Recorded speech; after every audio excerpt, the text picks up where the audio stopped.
What's up, folks? Welcome to Ichabod. This is the call-in show, and we are on a little early today because I got some things going on later, and I wanted to make sure I was able to jump on. So I see the chat already got folks populating and percolating. What's good? Let me go over to YouTube, not YouTube, Instagram, and make sure they're live. Where's that at? Come on into the chat. Let's get ready to chop it up. What's up? Welcome, Instagram. And let me make sure Facebook has the info they need. But in the meantime, yep, come on into the chat, greet somebody in Reason's name, and let's get ready to reason together. I think I told you guys, when I hop on here, I'm not claiming to be, the subject matter expert or whatever. I know the things that I know. I believe the things that I believe. I reject the things that I reject. And I think I have good reason for accepting what I accept and rejecting what I reject. But if you can persuade me otherwise or convince me otherwise with good reason and or evidence, I'm open to it. But I'm also going to try to convince you to let go of some of the things that you're holding on to if you cannot actually uh, demonstrate or validate those things. I'm just trying to put this comment on Facebook so I can give people the link. I'm sorry. Call in. Give me 1 second. All right. So that should be there. Facebook is looking a little funny, but I think I see the comment there. Let me just pin it. And I can't pin it. Why not? Am I on the app? For some reason, I can't pin the comment on the app. I don't know if they changed something, but either way, if you're on Facebook and you want to call in, I just put the link there. If you're on Instagram and you want to call in, scroll up. The link to call in is there. But if you're on Instagram and you don't want to call in, but you would like to come join us in the chat, then you've got to come over to YouTube because for some reason, you cannot comment on this video in Instagram. So if you want to leave a comment, come over to YouTube. And to do that, go to my bio, click the YouTube link, and then you'll be able to find this live video on the page. The other link in Instagram, the StreamYard link in Instagram, that is to actually call in to the show.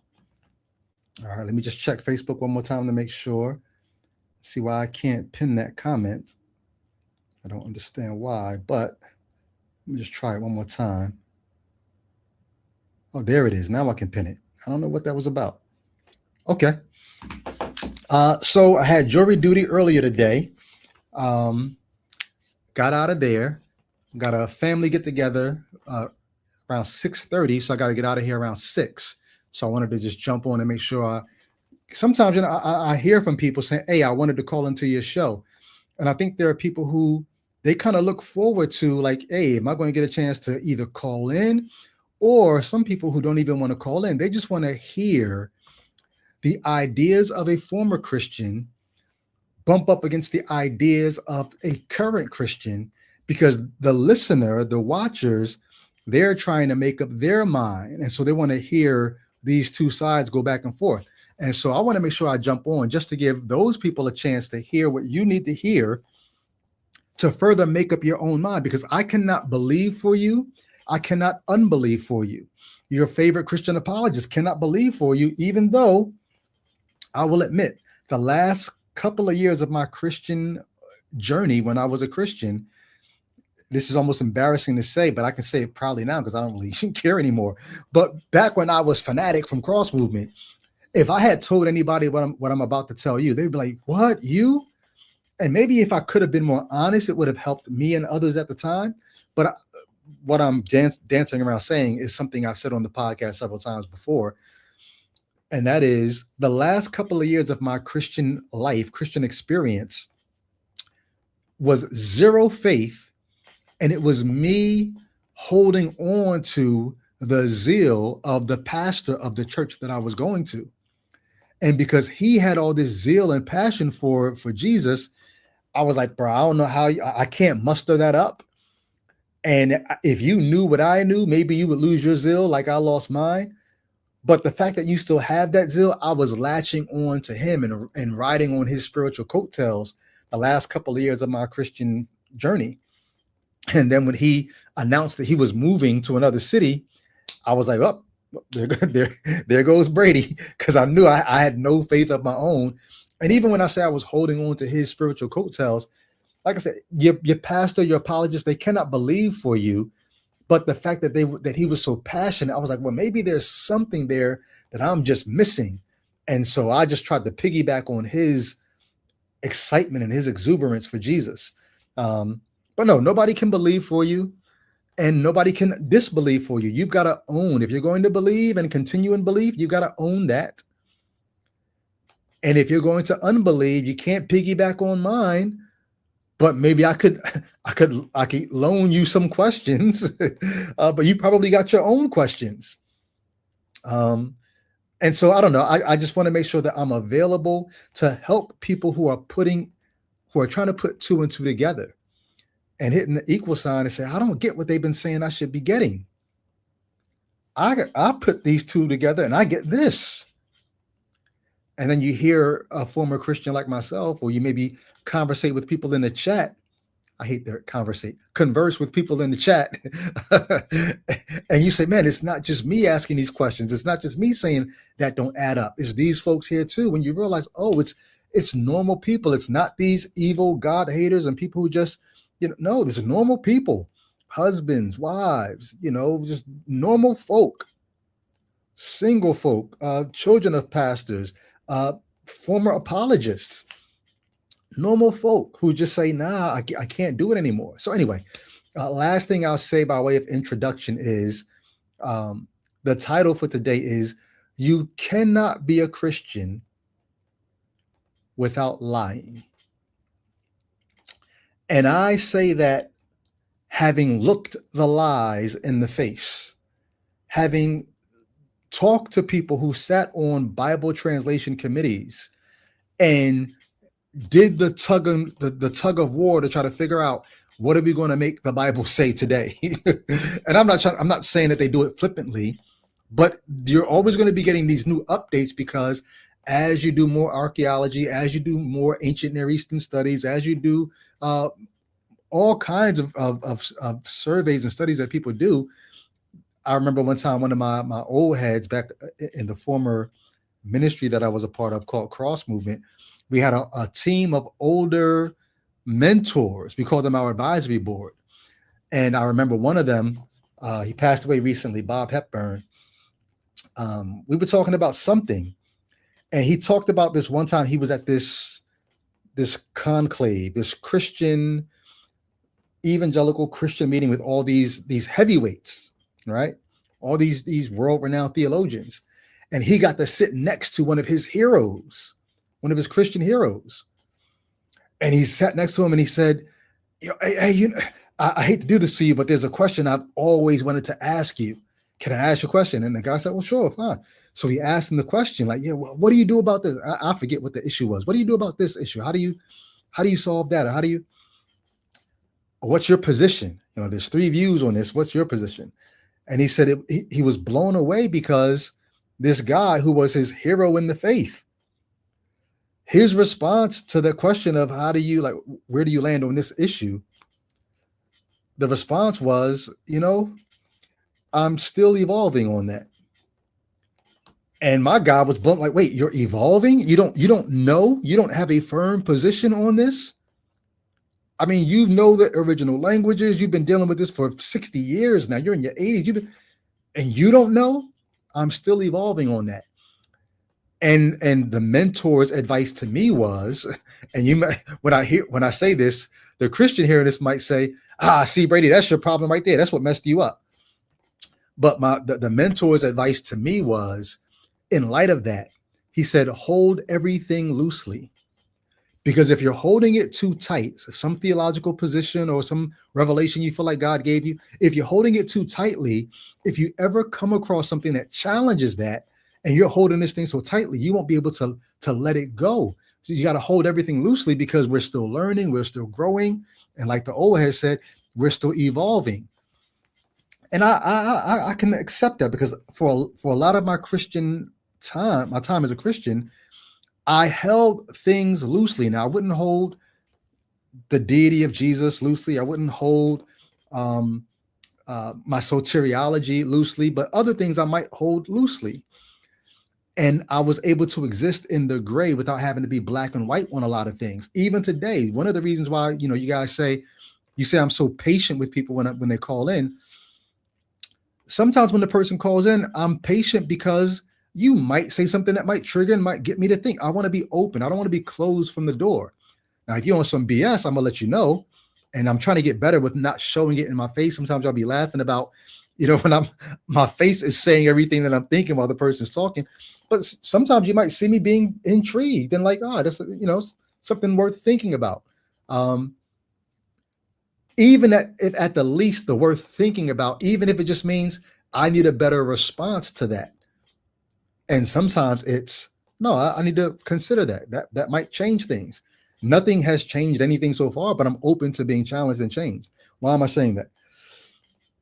It's one thing if you're just holding things loosely.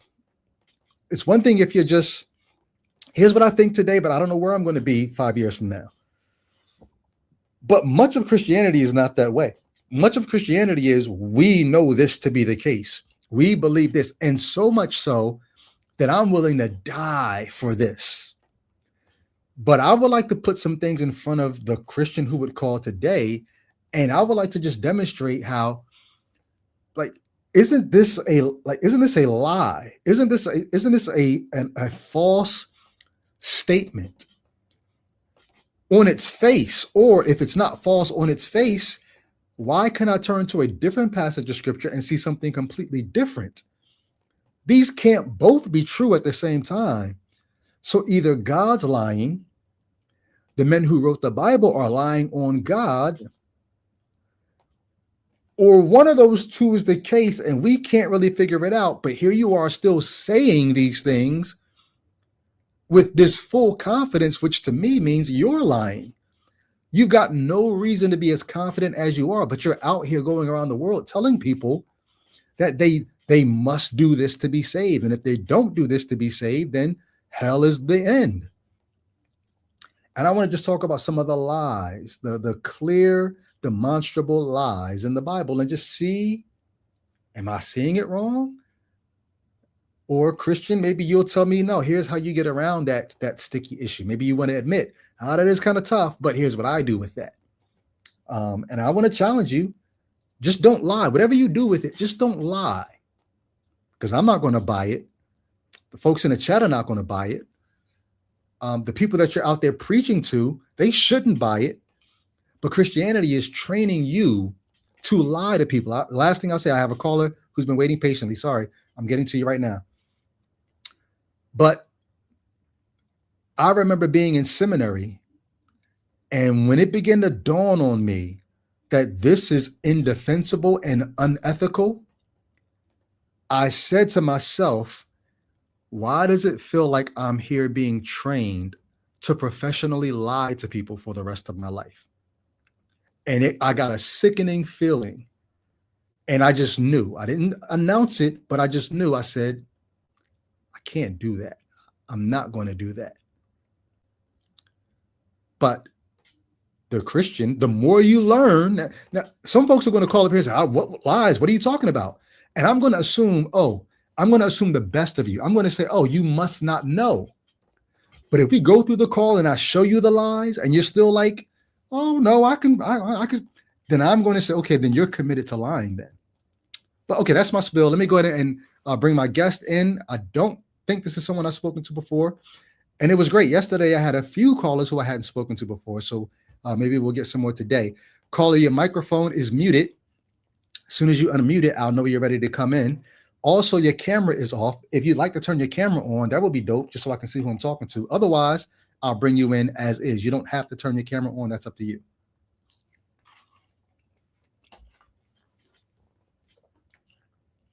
All right. And if you're, I'm sorry, I didn't greet my folks in the chat. I'm sorry. I just got on here and started talking. James Pesh was first in the chat today. MJ Davis, what's happening? Reserving your seat. Be right back. What's up, Zach? And salutations from Darrell Williams. I'll get back to the chat in a second. Let me bring my guest in. Where'd you go? Let me see. Okay, welcome to Ichabod. JJ, what's good, JJ? How's it going, man? Going well. Please don't be offended if we've spoken before. I don't always remember. Have we spoken before? No, this is my first time.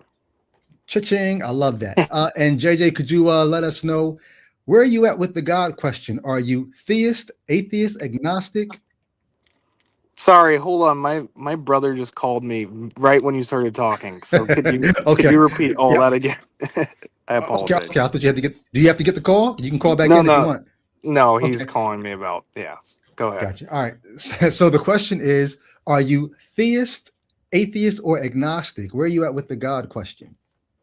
I would say ultimately I'm agnostic because I don't claim to say I 100% know anything, but I do Okay. think we're all forced to make a choice on Hmm. not necessarily like you need to choose if a specific religion to live your life, but I think Hmm. we all ultimately have to not live our life off being agnostic, if that makes sense. Like if when you eat a cheeseburger, you're technically not sure if the Wendy's cheeseburger you ate is poison, but you're like 99.999% sure it's not, so you eat it anyway.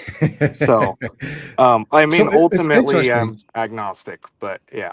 Okay, but so I'm going to just take what you said and try to run with it. You tell me if this is capturing your idea. Because Hmm. with the cheeseburger, you're either committing to eat or you're not committing to eat. You can't be agnostic. If you eat, you're taking that chance. You've made a commitment. You made a decision. If you don't eat, you're not agnostic either. Well, no, I guess you could be agnostic, but you're making a decision Yeah, because the agnostic person could say, I don't know whether it's poison or not. And based on not knowing, I'm not going to eat. But I'm not yeah, claiming I know. for sure. That would be my position right there. Okay. Yeah, And so with theism, you're saying I don't know that there is or isn't, but I'm committing to the isness of a deity. I would say yes. I would say that would be correct. Okay. And any particular deity or just God in general? God in general, but I would say that the way I try to expand upon like this like I said, this decision we're all forced to make, I think, ultimately, if you believe or not, because I live in the West and because Hmm. that's what's most accessible, it's been Christianity. But I would say that it doesn't need to be I Yeah. wouldn't say if that makes sense, Yeah. but I got you. I would say But Christianity, I guess, for because simplicity. you reset it, you're making me rethink it. And you say we're forced to make, like if somebody presented me with a cheeseburger and said, yo, Yeah. you got to eat this or you got to make a decision about eating this, right? Yeah, yeah. You have to eat Um, it or you have to not eat it. you have to eat it or you have to not eat it. Yeah. I guess you could say you were forced to make a decision, Yeah. or could you? I mean, like, is there a way in which you could just say, "Nah, I'm just ignoring the offer. I'm not choosing to eat it or not. I'm just ignoring the Well, do you offer." end up The not offer. eating it when you do that? Or do you Yeah, you do end up not eating it. So have you chosen? Yeah, in a way you're still I would say you in a way you still did choose because you ended up not eating it with ignoring I it. guess. Yeah, I guess you could say that. Once Yeah. you're presented with something, I guess you did something with that presentation. Because the reason why I asked that question, because I'm thinking to myself, are we forced to make a decision about the existence of God? Like, I am atheist, Hmm. but I could envision being in a place having never heard of a God. Like, I don't think everyone is forced to make a decision about Sure. You know what? the I will existence of I will God. say that um like going back to the cheeseburger thing, it's if the question was asked to you, and I would say Got most you. people are in that position. Most Hmm. people have at least heard the concept of God. Even Hmm. when I used to go on mission trips to Japan and stuff, Hmm. the concept of like a Christian God that died for your sins was so weird to them, but the Yeah. existence of like a creator was at least familiar to them, to where You they're know what's still able to wild? hold a position. Yeah. I was on a mission trip one time, or one of the times, and we were in up north, about maybe where were we at? Close to Scotland. Hmm. Was it close to Scotland or close to Ireland? I forget where we were. And I was trying to evangelize people and talk to them about God. And I actually ran into three people from France. And it blew my categories because they didn't have a category for God. They had never, like, I They thought they never were even like thought of it. trolling me. Never Yeah. thought of it. And, because, France is post, Yeah. their religious era. Hmm. Not had they never thought of it, it had never come across their purview. And Yeah. I'm sitting there trying to like, okay, wait, how do I get you to even think about the category of a creator? And I'm like, Yeah. are y'all playing with me? Are y'all? They just like, no, this is interesting. I've never heard this before. Like, there's a maker of this. Like, it, Hmm. it blew them away. And I'm like, damn. Now, as a Christian, I was like, man, God, how could you allow there to be people on your earth that Yeah. haven't even considered, like, not just they rejected you, hadn't even Yeah. considered you. Yep. That was a big struggle for me. I don't Little quick background. I don't want to go like too in depth to No, go waste ahead. time, but Hmm. I was an atheist most of my life, mostly because Hmm. that's just what I was raised by my mother, and she was an atheist kind of. Hmm. But her atheism was like a was not like an intellectual atheism. It was that she grew up Christian and then bad things happened in her life, and she kind of, it Got was you. almost like a, rather than I don't believe in God, it was like I'm mad at God. So Hmm. I didn't believe in God. And then in college, I was a physics major in my undergraduate, and I was taking a lot of science classes. And one day I was just in my biology class and heard the same, stuff about how how complex cells are, and then Hmm. I learned string theory for the first time in physics class at the Hmm. same time. And then I just had this thought, like, to me this seems like too complex. and Design or and, and something. like I said, this was my first time ever even really thinking about it. It Hmm. just was like, man, this looks, yeah, maybe there's a god or something like that. And my best friend Mm. growing up was Muslim, so I Okay. actually reached out to him. Mm. And I actually went into is not I never became a Muslim, but I Mm. studied Islam before anything because of him. And then Yeah. I kind of never really went into it. I read the whole Quran and was kind of like, this kind of weird book. um So hold on, I'm curious. You yeah. read the whole Quran and said this is kind of weird, Yeah. but a minute ago you said being in the West, if you had to, like, if this was a game of musical chairs and the Uh-huh. music stopped, you had to choose your chair, religion Yeah. being the chair. Because you're Uh-huh. in the West, you would probably choose Christianity because that's the chair that's familiar to you. But I'm just Yeah. curious. You read the Quran, so this is kind of a Hmm. weird book. When you read the Yep. Bible, did you have the same kind of, like, this is a weird book too? Or did Yeah, it feel more at home to you? so I'll say that the order of how I read the Bible was a big part of that story, is because I Hmm. was told because then, so I read the Quran, was like, okay, this isn't my answer, and then naturally Mm. went to Christianity next. And when I was looking up, like, how should I do this, every Mhm. video I was seeing said read the New Testament first. So I read the New Mm. Testament. Oh, Uh-huh. wow. Yeah. Read the new Yeah. And then I'll get into that. So yeah, I read the New Testament, started going to church. I'm just gonna kind of like go quickly through it to give just a little All bit of good. background Yep. myself. Yep. That'll Um, help the combo. yeah, became a Christian, became so dedicated to wanting to be a Christian, I decided I want to go to Bible school.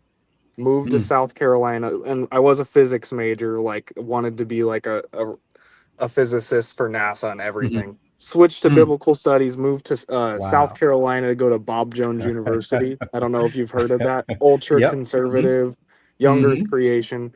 And then in my first semester there, really read the Bible rather than just one Mhm. time through. And Okay. came across with all sorts of questions, was Mm. doubting inerrancy, was doubting if Mm. Jesus even claimed to be God. Asking the questions, they were telling me they wanted me to switch my major.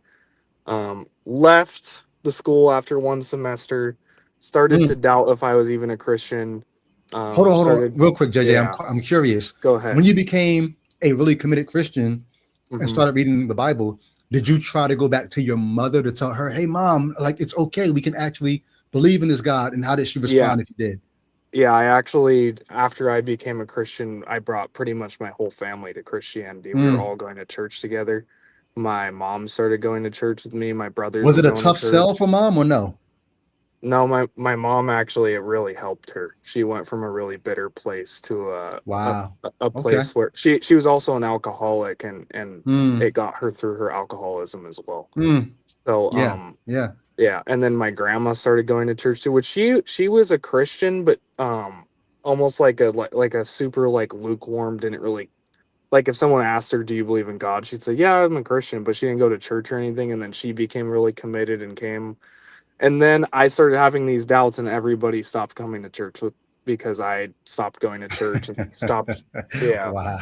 So, Even mom? um, even mom, and to be honest with you, I regret that. Even with still like, we'll get into more like what I I believe can now. imagine.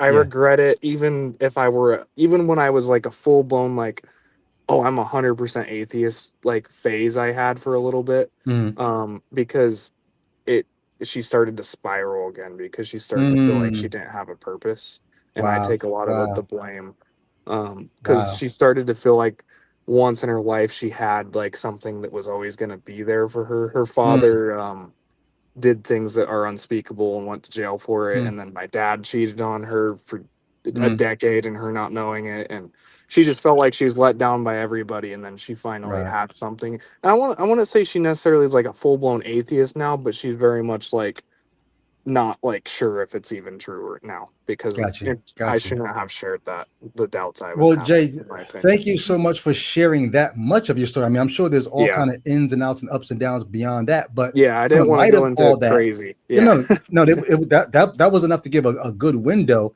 But a minute Good. ago, you said you'll share where you are now. Like, so where are you now with things?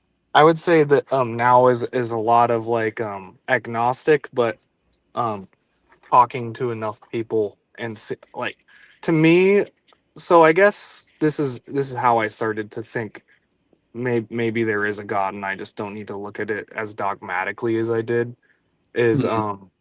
I Hmm. decided I wanted to get back involved with church, not because I believed in it, but Hmm. because it was the most accessible way in my region to get involved in the community. I started Wow. my Wow. great grandma passed away, and I used to help all her neighbors and stuff like that in our senior home, and after she passed Hmm. away we had to move out and all that, and I was really involved with like the senior community and all that, and I didn't want to not get Yeah. involved with the community. So the church like allowed me to do things for seniors, do stuff for the Hmm. homeless, do. So I got back involved purely because that was the easiest Right. way to do it, and started just hearing a lot of people's personal stories um, on how they met God, and Hmm. how they how Hmm. why they believe Christianity is true. And I was forced to ask myself, what would someone need to tell me to Hmm. believe Wow. God is real? And I was like, okay, well, they couldn't tell me like, oh, their personal Hmm. experience, because their personal experience is not valid, because people have personal experiences. People I'm have just personal enjoying you experiences in working through Buddhism. these issues. Like, Yeah. go ahead, keep going, keep going. Yeah. Yeah, because people have personal experiences that tell them Buddhism is true and Islam's true. So I can't listen to their personal experience. They can't prove it scientifically, because just categorically God can't really be proven scientifically. They can't really prove it to me intellectually, because they say that God needs to create everything and that there has to be a beginning, but then they are incapable of asking who created God. And then I just realized that my position was completely irrefutable. There's nothing Hmm. anybody could tell me to believe in God. And like, even someone asked me like one day, they're like, "Well, Hmm. if God, like, you literally heard an audible voice of God coming to you and saying, 'I am God and this is going to happen tomorrow,' and he perfectly predicts your next day." I'm like, "Oh, Hmm. well, I would go to a psychiatrist and that would all be BS." And I was like, "Well, what would God possibly need to do to even prove it to me?" And I realized that there was literally nothing, and it made me more just like, wow, okay, now I feel like I'm being the dishonest one when I've been thinking everyone else is the dishonest one, because I need to at least be able to say, what is Hmm. it that could prove to me that God is real? And if there's nothing, then I So don't have let a let fair me help position. listeners just in case, because I think what you're saying is powerful. Yeah. if you've got this super high bar up saying there's nothing anyone could ever say, and God couldn't even come and speak and tell me about tomorrow, and like there's nothing that could happen. If it's impossible, you've made it impossible. You're not giving God Yeah. a chance, and so you're saying that's dishonest. You have to at least give God a chance. Hmm. And Exactly. so Yeah. going through that, where did you land on what would the chance be? Like how would you open the door and say, okay, God is open now, do what you're going to do? And did God ever do anything to meet your lowered standard? And when I say lowered, I don't mean No, no, that's a unrealistically. I just perfectly way of putting it. Yeah, I would Mhm, agree. That's a good way of putting it. And I would say that was continually to be involved in the community and mhm, talking. I actually met somebody that I was praying with their family and stuff while they were dying on hospice, and they mhm, literally died and were revived and mhm, said they saw Jesus Christ. mhm. And I had to sit there and be like, "Oh, so is this person just lying to me, or is this person, or this person who I built a really close relationship up to that Mhm, point, like over, not like close enough where it's like I knew I didn't know her for years, but I knew her for like 6 months, and mhm. I talked to her a lot and whatnot, and I was like, is she lying? Did she just hallucinated? I know you get a bunch of DMT in your brain when you die and all that, but Mhm. was that all just fake? Is that all? And then Mm. being involved in the community and seeing prayer Wow. seemingly work at times, and okay, I'm like, It's the what the at heck? times for me, but go ahead. It, yeah, for sure. But I also was like, well, if I'm saying every single prayer of mine needs to be answered the way I want it, is that also a fair position? I had to ask Mm. myself that too. So JJ, I love it. I love it. yeah. You're being honest. You're trying to be open. Hmm. I do think, you want to be a healthy skeptic about it because it's like, yeah, she could have been hallucinating. It could have been the DMT. It could have been Yeah. her experiences informing, the hopes, the visions, the dreams. Like there could be a number of things, and she doesn't have to be lying at all. Yeah. Um, but yeah, just to be open and honest, like, okay, what do I do with these experiences? I get it. So what did you do with it? I would say I started to not sit here and say I 100% know that it's real and that God is real and that Jesus Christ is the Son of God, but I started to think that um, in the experiences I've had, if God is real, He's gave me more of a reason to believe He's real than not. Hmm. Personally, from my He's given personal me experience. more of a reason to believe he's real than not. Hmm. Wow. So I've got several questions, but I mean, you've been talking Sure. a lot, so I don't want to put you in the hot seat, but I'm just curious Yeah. because I could probably look at my life, depending on how I wanted to split it. Hmm. I'm sure there are things that I could look at and say, God's given me more of a reason to believe than not. If I wanted to focus on certain, like there's certain things that happen that are just uncanny. I talked about this on my podcast several times before, Hmm. where I'm in the middle of trying to decide between two different words that if I'm writing a text. And right when I'm about to try to choose one of these two words, somebody on the TV will say one of the two words. I'm like, oh, okay. I'll say, like, if I think superstitiously, Yeah. I'm like, oh, that must mean I meant to say that word in this text. When I Yeah. was writing my book, same thing. Like, and at some point I said, wait, is this just me being superstitious? Or if Sure. this is a God, like what would a God get out of Yeah. giving me those little breadcrumbs? Like, if is the point just for me to look up and say, oh, there must be more to this? Like, is Hmm. that it? Because to me, that's as far as I can go before I start needing more direct information. Like, there Yeah. must be more to this. It's not just all physical. Maybe there's something spiritual. Because how would that word that I was thinking of happen? There must be more. But then after you get to there must be more to this, where do you go from there? Where do I go from there? Yeah. Uh-oh. Sounds like you're breaking up a little bit. Yeah, you're breaking up too. Hold on, let me exit out and go back in. Kind of. Okay.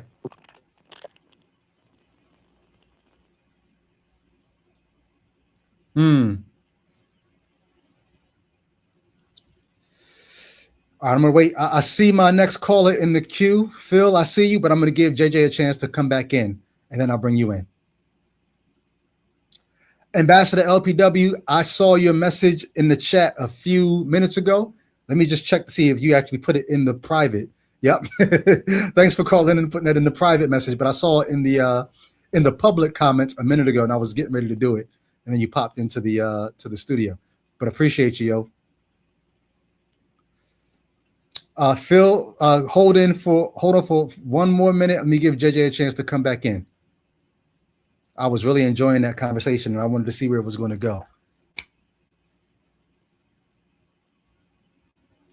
Oh, yeah. Give me 1 second, JJ. Here it goes right here.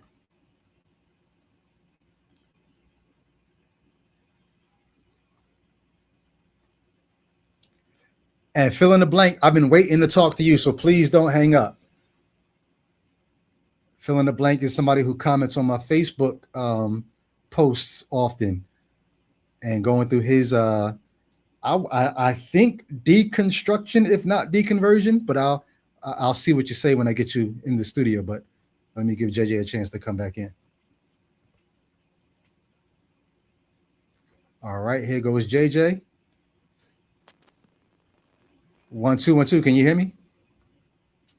I can hear you, but it's still staticky. Yeah, you're still staticky too. You might be in a bad place for reception. Possibly. Hold on. Man. I'm in a spot. Let me move. Folks out there in TV land or YouTube land, how's it sound? Am I breaking up to you all? Because he sounds to me like I sometimes sound to you when my mic starts bugging out. So y'all let me know. But I don't think that could be the issue because he's sounding crazy, not just me, to him. All right, thanks, Zach. Y'all said I'm clear. So must be bad. Man, please, JJ, if you can, when you get better signal, call back in. I definitely want to hear more from you folks in the chat. We're loving the conversation. I'm gonna bring Fill in the Blank into the. Oh, let me give JJ one more chance. Here he goes. Let's see. Mic check 1 2. Sounds a little better for me. So do you. Okay. Okay. We might be good. Okay, I'm Only just issue gonna now park is right here. I'm hearing myself. 1 2 1 2. Can you hear Okay, me? my echo was going too. Yep, yeah, I had an echo for a minute, but the echo was gone. Okay, sounds. All right. You hear me okay I now? think I was asking you. Once you do there must be more to this. Once you get that far, because I think everybody has experiences that's like, oh, come on, that can't be a coincidence. There must be something to this.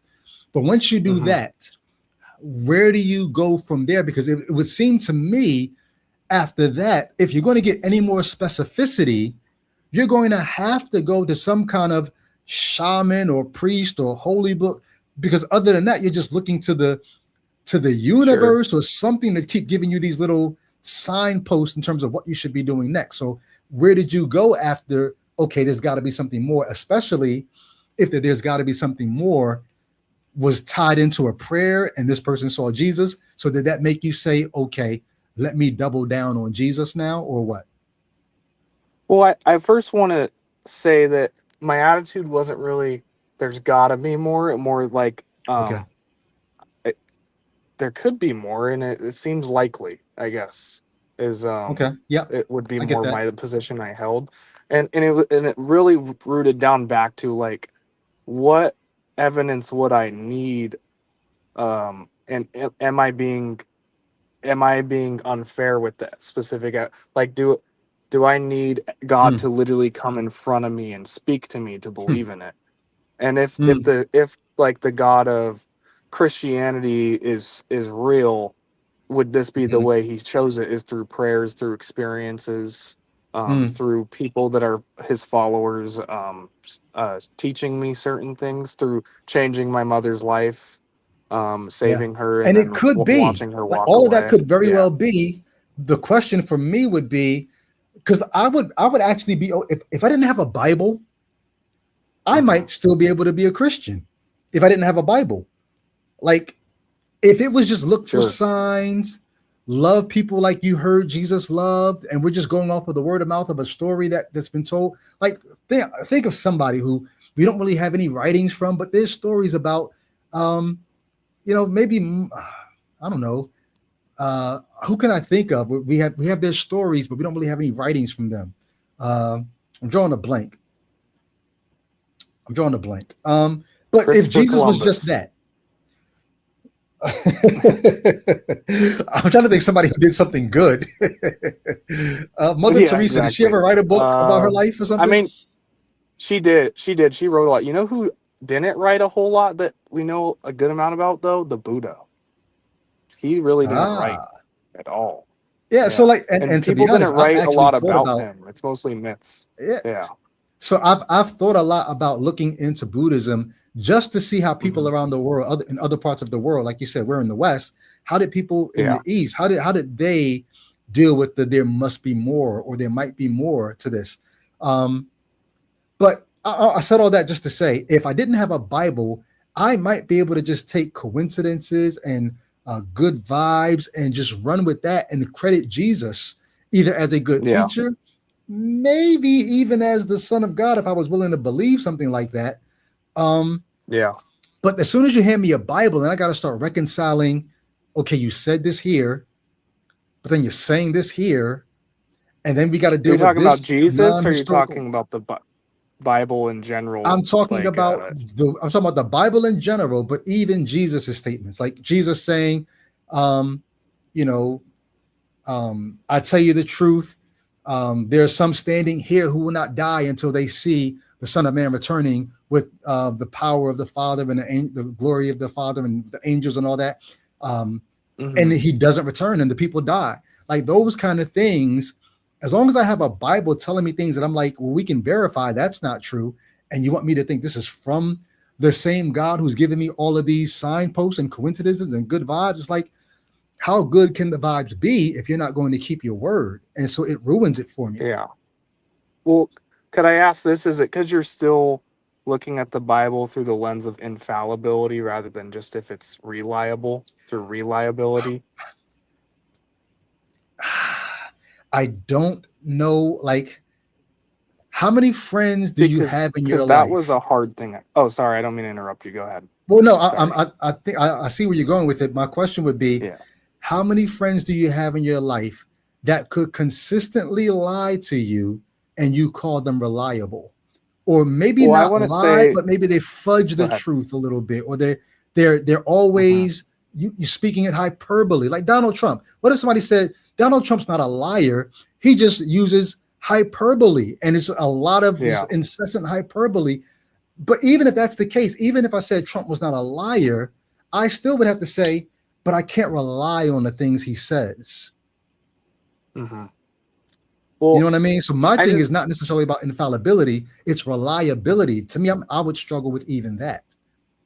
well to me it seems semi reliable at the very least because if like me and my brothers all went to like Universal Studios together and we all wrote Mhm, our own take on it. One of us might be like, "Oh, this one restaurant was a Panda Express," and then the other might go, mhm. "Actually, that was a Taco Bell right there," and then most of the story be pretty unique or pretty similar, where it's like, "Oh, well, we went on this ride first, and these people were there, and this person Yeah, said this," and I would say for but the Jay, most part, it's if your story was you got low, like your brother's story was like he got lo mein, and your story was you got a taco. You guys, uh-huh. it's not just one of y'all misremembered the name of the place. One of you is lying. You know what I mean? Like you can't get a Well, I want taco to, from Panda Express. You can't get lo mein from Taco Bell. uh-huh. Yeah, I would say that I would mostly just say that I think that what the reason I'm saying that like Jesus probably existed and that he really Mhm, was like this messianic preacher that came is that there are four stories that are generally 80-90% telling the same narrative, and the details mhm, can be completely opposite, and like I would say our four accounts that we went to Universal Studios and we went on rides while we were there and ate while we were there is still true, but the details of what we ate or maybe the order of the rides we went on is not, you don't know that 100% because It is humans at the end of the day. That was the biggest thing that made me walk away from Christianity Yeah, was and inerrancy I think rightfully so. trying to, yeah, and trying to be like, well, how does God know everything here? But then it says that, he regretted making man, and how are Hmm. the Easter accounts, different people on all of them. But it's at the end of the day, like it's not one book. It's 66 books where all of them, when they're writing their books, weren't aware that it was going to get combined with another person's book, and Very it's true. human beings interpreting it. What was that? Very true. Yeah. So I Yeah, try to read the Bible in that way rather than like people. but This is something really funny that I see like fundamentalist Christians do, with when they're like mhm. trying to combat like Mormons and say that you can't have the Book of Mormon. JJ, you're breaking up again. And am I breaking up to Uh, you? yes, you are. Hold on. Let me try to move again. Ah, ah. Sorry, folks. Technology, blessings and curses that come with it. Um, if he can't get it straight, thanks for letting me know the audio is good on my part. JJ's breaking up. I appreciate that. Because I think we're just Can you getting hear to me the okay? meat. I definitely can. What'd you do? I'm just in a parking lot because I'm on my lunch break right now. So Oh, I okay. keep Hey, moving to different thanks locations for in the spending your parking lunch lot. break with me, JJ. I appreciate it. Yeah, no Um, problem. Yeah. so like if you take the Bible as this, like I'm not necessarily looking for inerrancy or infallibility. I have so many issues with that. One of the issues I have is how would you ever know if some of the parts of the story that you gravitate towards that you like, that those were the parts. If I don't know if you think any of it is inspired by God, but how do you know if the parts that you're gravitating toward are the parts that God wasn't inspiring and God didn't really want you to gravitate towards? Or do you think God doesn't mind if you gravitate towards all of it, no matter what it says? He's okay with even the things in it that don't resonate with most people, like the passages about slavery or genocide, or taking these girls from little girls from war and taking them as your little child brides. Like, how would you know if those parts, the God of the Bible is like, yeah, that too, or if the God of the Bible is like, no, not that part, that wasn't me? How would you know? Well, going back to the beginning, I don't know. I really Mhm. don't know. You'll never hear me say I can know. Got you. But Got you. I will say that it just goes back to how many like people do I need to meet saying that they personally have seen Jesus in their Ah, life, that they've come to them. yeah. And you know what? You know what would help me? Can I ask you a Hmm. question really quick? Sure. What would need to happen for you to believe? Like, ask yourself the same That's a great question I question. asked. Yeah. It would help Um, me a lot with the yeah, conversation. it would be. I think God would have to continue doing what the storybook says he does. Like, I would prefer, if you're going to be like, I don't know if you've ever been in a long distance relationship. I have I don't actually. Yeah. technically. Do you like long distance relationships? No, no, it was not fun. Yeah, like they're fine at first, but after a while, like when Yeah. you get off work and you want to just go get something to eat, or you found a new, you don't want to be like, hey, when's the next time you can get to my city? Because you want to be able to meet up and hang out with the Yeah. person. And I would love it if God was just a part of our reality that we had to interact with, like the burger we talked about, right? If no one ever Yeah. presents somebody with the burger, then they don't have the choice. But if God was inescapable and I had to do something with God, it's not a matter of believing at that point. It's a matter of obeying at that point, of Yeah. wanting, of choosing. But as long as you make it a thing about belief, the reason why it has to be about belief is because God's not presenting himself to us on a regular basis for us to have to do anything with him. And so you just, all you can do is hear about him, and then you got to choose to believe or not believe based on the evidence in front of you. I would prefer that God would present himself to the people that he's going to hold accountable for not believing, to actually give them something to believe. Yeah. But if he's not going to do that on a regular basis, at least do what you did in the Bible, like pop in every once in a while. Back, Kendrick Lamar a couple years ago, sometimes you got to pop up and show people. Pop up and show us. And show Like, us in see, ways. you would want to see like a miracle, like parting the Red Sea type deal. I would want to see something that I cannot naturally explain. Even if my natural explanation is it's a coincidence. As unbelievable as it might be, coincidences do happen. So I don't know that had to be God. Give me the things that we can't explain any other way. And then, like you said, it's not just a private experience. Because even if I had a private experience, he showed up, but you didn't see him. So now you got to take my word. That's not fair to you. Yeah. No, I understand what you're saying. That's where I'm at. Yeah. Yeah, I understand what you're saying. There's parts of it I'm not sure if I fully understand, because you're saying like that he needs to be pretty much like impossible to not know he exists. But isn't part of the point like that you realizing that you need to put faith in something bigger than you, and that's something you have to discover, and if everybody was just given to them, isn't that like kind of the point? Is that it's a self-discovery? If that is the point, I think that's a sucky point, especially if you make hell and heaven the consequences and reward for the people that go the right way when they start thinking there must be something bigger than me. I do think there's something bigger than me, but that bigger than me is reality. I'm not all of reality. Back in the day, I'm part of hip hop culture. There's two famous rappers, old school rappers back in the day, KRS-One and Biggie Smalls. Back when Biggie was alive, when KRS-One made a statement and he said, "I am hip hop. I embody hip hop." And Biggie Smalls took umbrage with that. He said, "Wait a minute, what do you mean you are hip hop?" Biggie Smalls says, "My hip hop is not your hip hop. Biggie is doing thug rap or gangster rap or whatever you want to call it. KRS-One is doing conscious rap. You can't embody all of hip hop because you don't embody the kind of hip hopper that I am."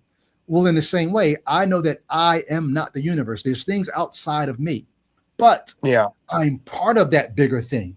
So when I think about something greater or something bigger, I don't think about a bigger being or a bigger consciousness. I just think about the totality of reality, and I don't need faith for that. I encounter that on a regular basis. Sure. I guess my question would be, what do you tell those people that have had like dreams where they're told about something that's going to happen the next day and it ends up being 100% accurate, or like say you were there when I talked to the person who literally died and was pronounced dead, and they said they saw Jesus in heaven and everything.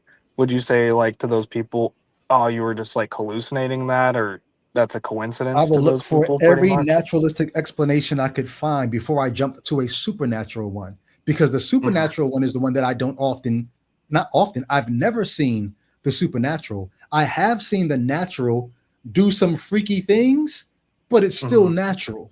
And so if I'm used to seeing that, now, of course, it doesn't happen all the time because then it would be normal. But I've had some extraordinary things happen that made me say, wow, that was a coincidence. That's crazy. Like the Dennis the Menace character. I don't know if you know about this.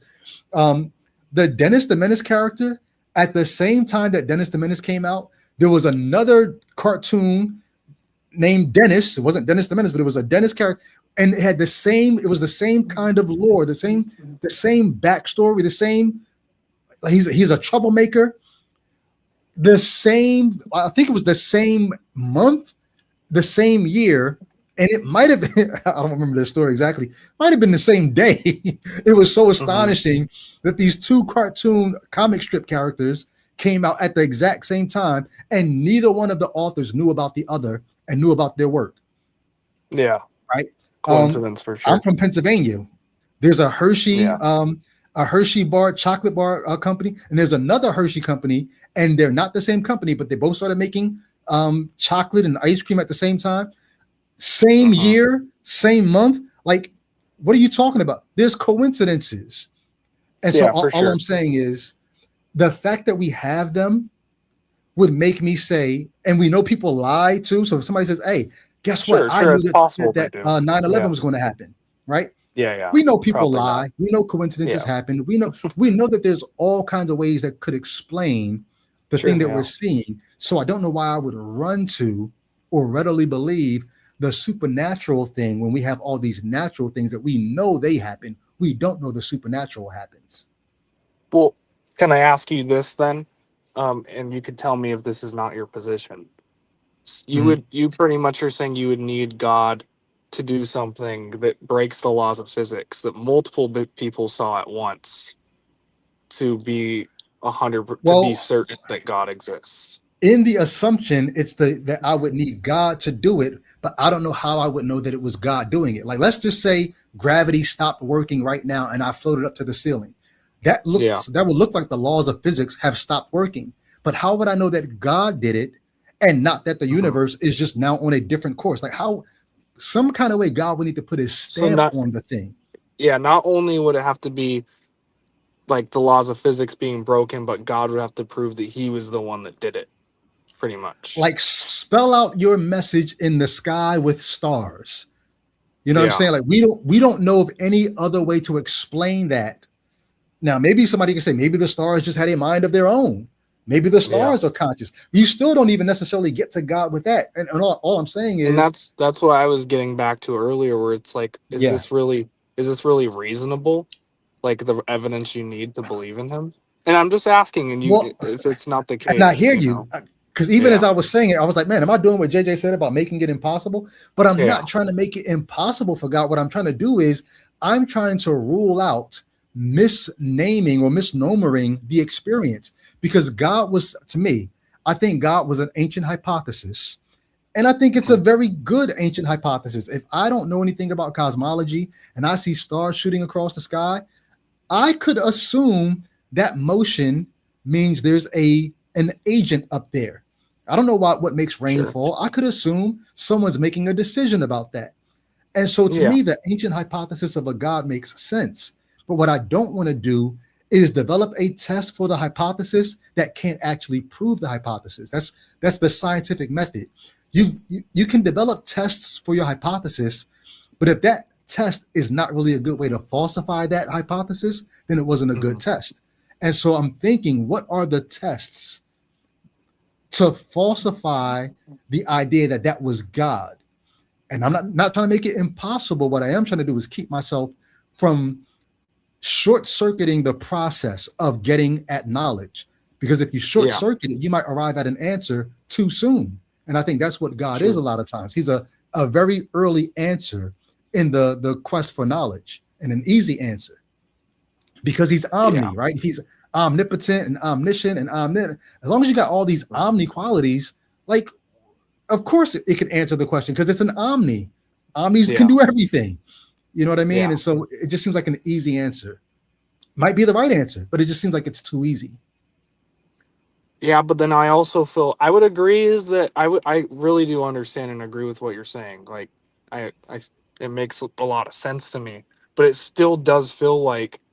ultimately your position like can't like you'd always like if it literally like you said if it was literally written in the stars Jesus is the son of God like in perfect Right. cursive fonting, you'd still be like, oh well, there could be some astronomical explanation behind that. like But no, like to me so that JJ, check seems this like out.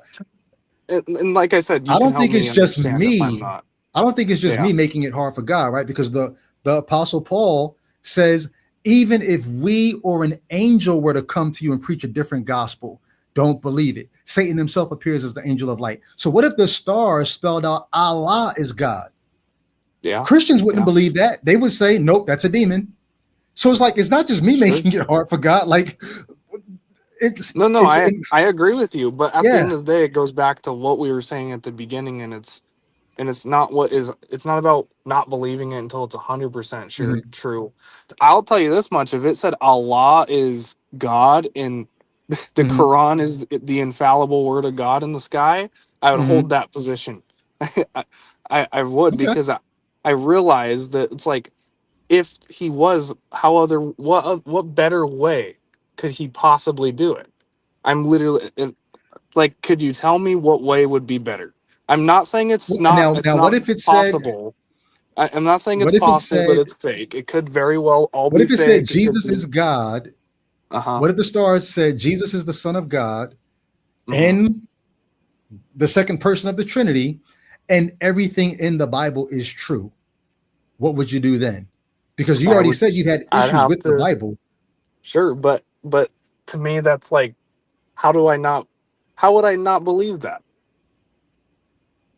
Because you read the Bible and you know there are things in it that contradict. But You I know also that's know I'm just a unscientific. person and I don't literally it's the old Socrates like all I know is that I know nothing. I could think Mhm. things, I could be pretty sure, but that's a lot bigger than me. Where I'm just a person. And if Well, see, God is real, I hear you. like I said, I'm not sitting here and saying that it's 100% proof. But I'm it sounds Mhm. like to me you're doing the same thing I was doing where Yeah, I it's hear you. really impossible. It's impossible for you to at least lean towards. Okay, that probably was God. Because I'm not trying to sit here and say from the beginning. I tried to make that clear. I'm not trying to sit here and say I know that God is real. You're going to hell. I know that for a Mhm. fact. And I'm not. I don't even know any of that for certain on what fully makes someone go to heaven and hell. And Yeah. that's a whole nother Okay. conversation. But it's just Yeah. like No, I how appreciate what else you're do you saying. believe? Yeah. How else do Well, you believe, yeah, man? in the same way that I don't know if you knew, do you know who I am? Do you like, have you ever, do you know what I was before I was an atheist, before, like the whole Christian hip hop world that I was a I part of? yeah, I heard that you were a Christian rapper named Fanatic, Right. I Did believe, and you know that of me you at that switched. time? I didn't. I knew of you recently just because Okay. I So then, listened like, to so I could this ask you right people. now. I know Uh-huh. your lunch break is probably coming to a close, but I'll just ask you: do you believe that I am the same person who was known as Fanatic? Do I believe it? Yeah, Yeah, I'll take your word for it. Yeah. right. But I could not be right. Yeah, it's possible. I could have stolen that person's identity. I might maybe look like him or something, and I'm like, hey, that guy that y'all all knew, that's me now. Like I'm Yeah. him. But if you didn't know him, but here's the thing: if I just kept showing up, there are people who do this. There are people that take people's identity, or they create a new identity because maybe they were, in witness protection or whatever, but they just start showing up as the person. Yeah. For me, I would accept a God, even if it was a angel of light pretending, or a Satan appearing as an angel of light. Anybody who showed up as God, doing things that none of us can do, I'm going to take you, just like you're taking me at my word that I'm Brady Goodwin, aka Fanatic. You're taking me at my word because I'm showing up as him. And until Yeah. somebody can falsify that, you just sort of have to deal with me as what I'm showing up as. And that's all I'm Yeah. saying to God. Show up as you, and I'll deal with you as you.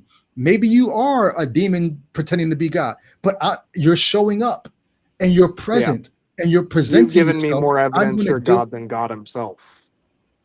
I want to deal with the Yeah. reality in front of me. And until God becomes that reality, I'm just not going to give him the benefit of the doubt. But if that angel were to come and present himself as God and commit supernatural acts, you would say you would believe that that angel is God, even if he's being deceptive?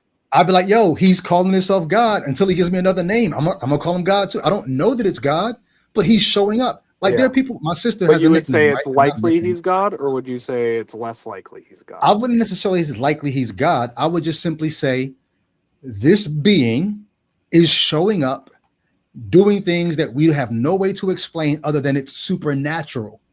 I don't know that it's Yeah. God, but it seems supernatural, and it's calling itself God. Until the real God shows up and displaces this being, I'm just going to deal with it as it's showing up as. What else can I Sure. do? It keeps showing up and doing Yeah. supernatural stuff. I keep showing up doing Yeah. fanatic, or not fanatic, now fanatic. I keep showing up doing fanatic stuff. You're forced to take me as I present myself until somebody displaces me as fanatic. Yeah. And I would say that that is the more likely thing, though. And I would say Mhm. that's the difference, though, in what we're saying is you're saying, oh, I would still leave it as well, I'm not saying it's most likely or less likely, but I think most people aren't doing that when you claim to be fanatic. I think most people are not even thinking twice. They're just saying, "Yeah, oh yeah, he was fanatic."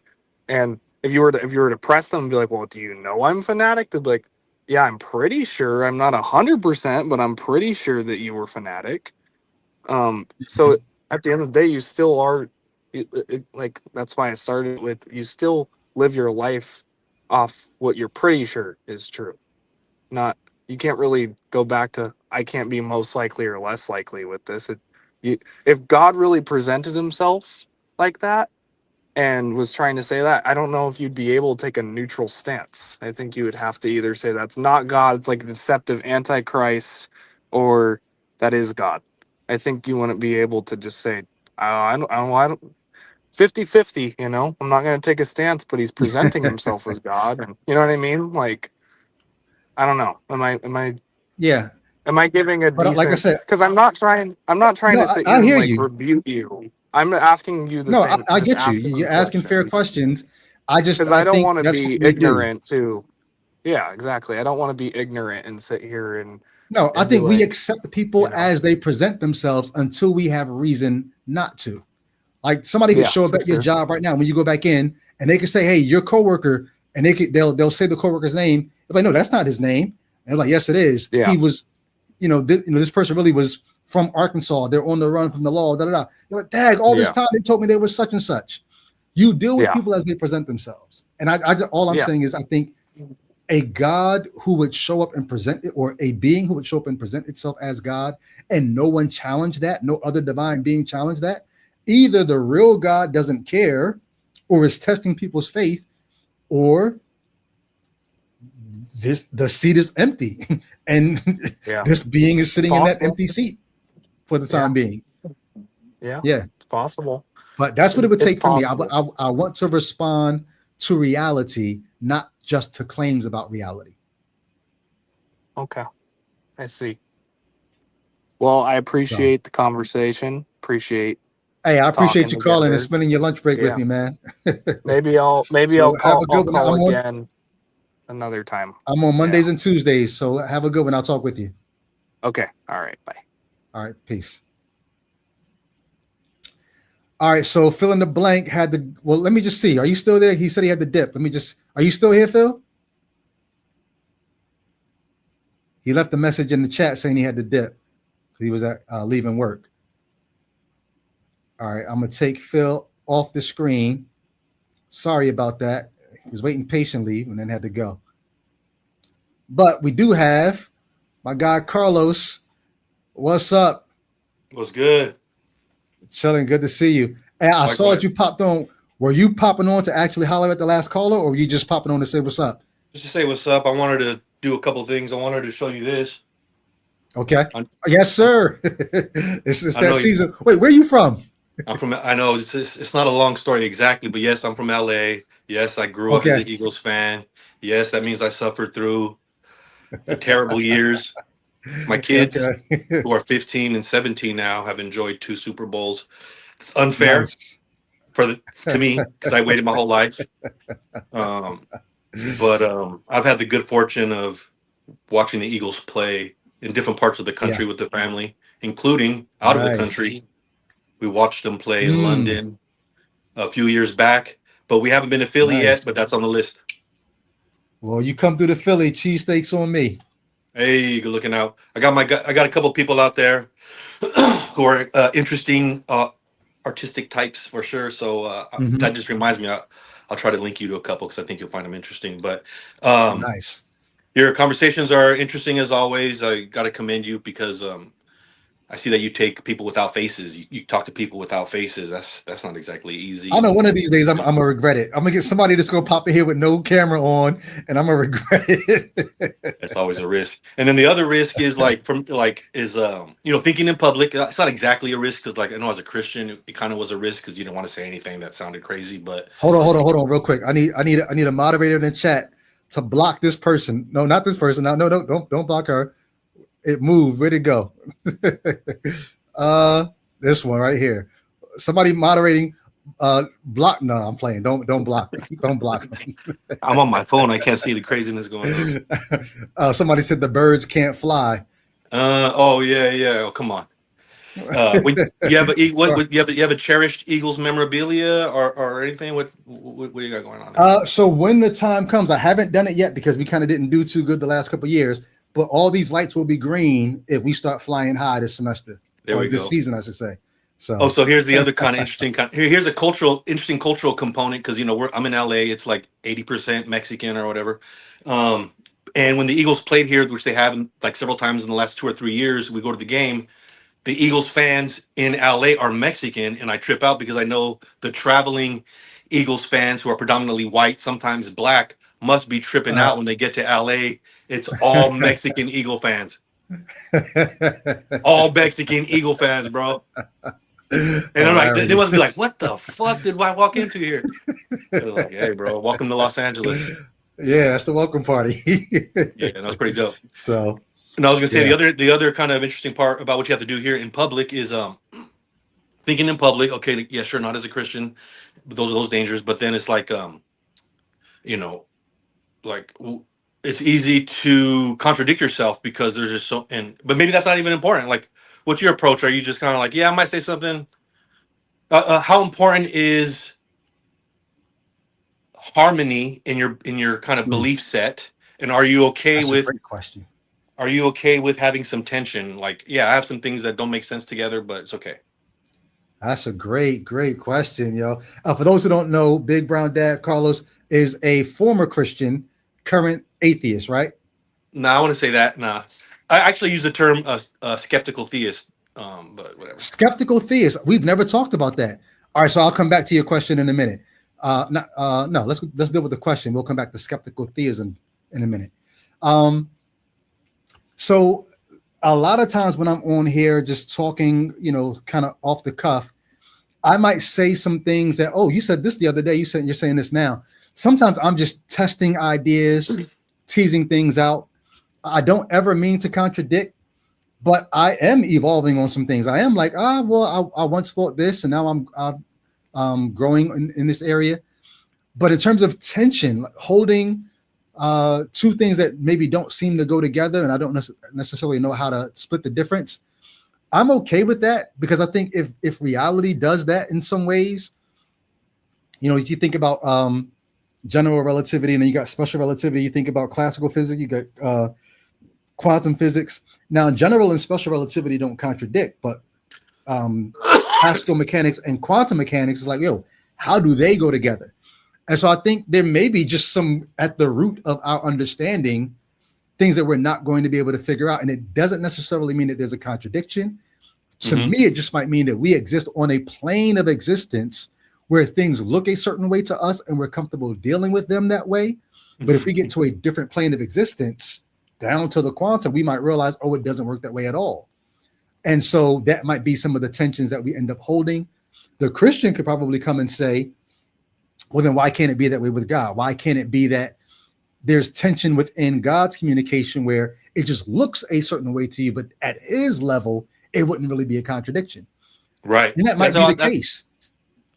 That's what I was wondering, what was motivating your view. I wonder, were you saying that there might appear to be tension, and you're okay with that on our side? There might be another plane at which that tension is resolved, but we just don't have access to it. I didn't know if that you're saying that was your view, or if that's a Christian view. I'm open to that view. And I think our experience, like I said, when you look at quantum versus classical physics, we see that. But I think it's a limit of our constitution, not necessarily something that's true of reality. Sure. Do you feel like, because I kind of wondered if the extra dimension is an ad hoc explanation because we have a impulse to try to reconcile. So there was I don't know if I've introduced an extra dimension, though sometimes I do that in conversation, right? Sometimes I introduce an extra dimension simply because it's a possibility. I don't know how likely it is, but it's a possibility. We create one dimension and two-dimensional things. And those one-dimensional, two-dimensional things, if they were conscious, would look at us like, what the? Like, you know what I mean? How are you 3D? There might be 4 and 5D, things that if we saw them. How are you doing that? Possible, how probable, I don't know. But just now, I wasn't necessarily introducing a different dimension as much as I was talking about the, I guess the level of specificity you get to when you start dealing with quantum physics. It's our dimension, but it's just not a point of reality that we're very familiar with. I rock with that, man. Your audio was sounding crazy. I don't know if that was for everybody or just for me, but do I sound crazy on your end? 1 2 1 2. No, I can't hear you. So are you? My mic. I had to fix my mic. Okay, cool. My bad. Right? Yeah. And this time it happened. It used to happen exactly at 1 hour and 15 minutes in, and then it did it just now at 1 hour and 50. For a while, it wasn't doing it hardly at all, or it was doing it on these weird.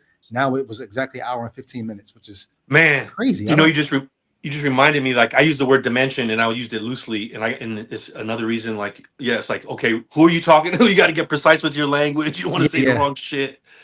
But no, I appreciate it. Good shit. Like the premise of this episode is the Christian. So I didn't catch the argument. So the premise is you cannot be a Christian without lying a lot. Typically, I say that because the Bible's presentation of what Christianity is, it's based on untruth. It's based on interpreting Hebrew scriptures in ways that favor a Jesus figure that in the original, and I don't even just mean in the original Hebrew. Read it in your English Bible, and that's not talking about Jesus in the Old Testament. But you have to say it is now, like Isaiah 53 kind of stuff. And so, yeah, I'm just challenging Christians to understand that people like me, when they hear them say, but the prophecies, that's how I know. It's like the prophecies are lies. And if you're going to keep telling them, I would like to demonstrate to you why it's a lie. Yeah, no, that was that good old magic that book had. But the thing is, like, did you read? did you read a lot? Because I think one of the things that I found that really continues to benefit me was, first, when this was weird, to first get expositional analysis with a sacred text, and I thought that was magical because I had never seen it performed on a quote unquote secular text. I thought this kind of meaning was only like, oh wow, like how did you do that, bro? Like you found all that in this story, like. And for me, because I didn't grow up in I guess I don't know who does even grow up in a environment where you're getting expositional interpretation of text like that. For me, was like crazy to see the magic. Well, I don't know if I know what you mean when you say expositional, because from my standpoint, where I was at, and I think were you Reformed? I for a little bit. So, I mean, there was expository preaching. So we talked about exposition a lot, but I'm not exactly sure what you mean when you say it, nor am I sure what you mean when you say magical. Is that just a figure of speech, or like, what do you mean? Yeah, so like by exposition, I mean like taking a text and teasing out the meaning, just kind of going through the history, but really landing on meaning. And like, so how does this old text have meaning for me today? So that was the magical part. But just seeing, and then when this made me think about the prophecy component, made me think about this, because they would sometimes in church point to these thematic continuities over thousands of years. I'm like, oh wow, like how did they do that? That's magical too. Like it's like, no, bro, it's literature. You know what I'm saying? Like exactly. It's okay. Like take it easy. Yeah. Like this happens in literate societies. And if you just take it easy. And if you ever go to if you do feminist studies or cultural studies, but where they'll take the Bible and they'll read it through a feminist lens, or they'll read it through a Black liberation lens, or all these different lenses that you can read it through, and you'll see things in it that you've never seen before. Now, if you're going to be a purist, you'll say, no, that's not what the author was saying. But like you said, if it's literature and you actually could put that kind of lens on it, and before you know it, you've got a whole different color on this text because of the lenses you're looking at it through. I do think that's what the New Testament authors were doing. They put on certain lenses to see in it what they needed to see for their time. Does that mean that Yeah. they're lying, or does that mean that they're making use of this ancient text for what they need? I think that's what they were doing. It's us, I think, who are stressing it for literalism and historicism. That's when it becomes lying. So I don't Right. know that I could wholeheartedly say, oh, they were lying. I think they were doing what, like you said, they're making magic with the text.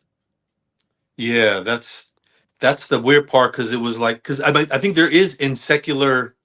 Now this is, again, I'm not being literal, but then why should I have to be? There's a certain magic to Mhm. texts that have multiple meanings. Like, wait, how does that work? Yeah, these same 5 letters means this to this person and this to this. Like, so whatever magic metaphysically means or not, but like there's a certain kind of Yeah. And dynamism. because we have, that's a great word. Because we have similar constitution, we're all humans. We have 99.8 or 0.9% the same DNA, which means the differences between you and me is 0.2% of our DNA or 0.1% of our DNA. Like that's crazy. Right. Like we are so similar that the differences between us are that small, but it accounts for you being you and me being me. But Right. with that being the case, there's probably not a story that can be told in human language that you or I can't hear and get something out of and see ourselves in, or have our experience that emotion or that hope or that, disappointment or whatever it is. And so to me, that means no text is uniquely qualified to be the one that I go to get my magic from. Okay, so here's the argument. Here's where my skeptical theism comes out, which I guess I Let's call it go. almost a bear theism, or Mhm. I guess I'll just say it. I guess I call it a naked theism, which is basically like meaning. Like atoms don't produce meaning. Like material doesn't produce meaning.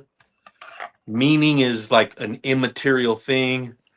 I'm not sure you get God from that, but you get started down the road. You know what I'm saying? Like, Mhm. what is this information? What is this meaning stuff? And that's what keeps me hanging by a thread. So my question would be, do you get meaning without consciousness?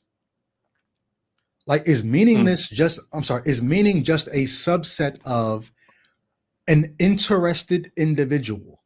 Like Mm-hmm. for a deer, right? When a deer sees a leaf that looks like, oh, that looks like when I had a similar leaf and got a similar feeling. The deer doesn't know anything about metabolizing it to get energy. It just knows I ate a leaf that looked like that and I felt good about it. Maybe the deer knows when I pooped afterwards, it didn't hurt like when I ate that different kind of leaf. Mm-hmm. Like, give me that leaf again. And so for the deer, that leaf has meaning because, like, it was an interested individual that there was some kind of desire or a desire to not have a certain kind of experience, and that gave that experience meaning for the deer. Is meaning a thing that's out there in the universe, or is it just a byproduct of having self-interest? Yeah, no, I don't know. I feel like meaning is a subset of information, and Mhm. information is out there. Hmm. Information is out there. I think that's where I land today. Like, yeah, like if Hmm. there were no minds, there would still Mhm. be information. And but I also want to I say, don't know. I I think the also want. minds turn. I think minds turn existence into information. I don't know. Yeah, it's just like what's primary, right?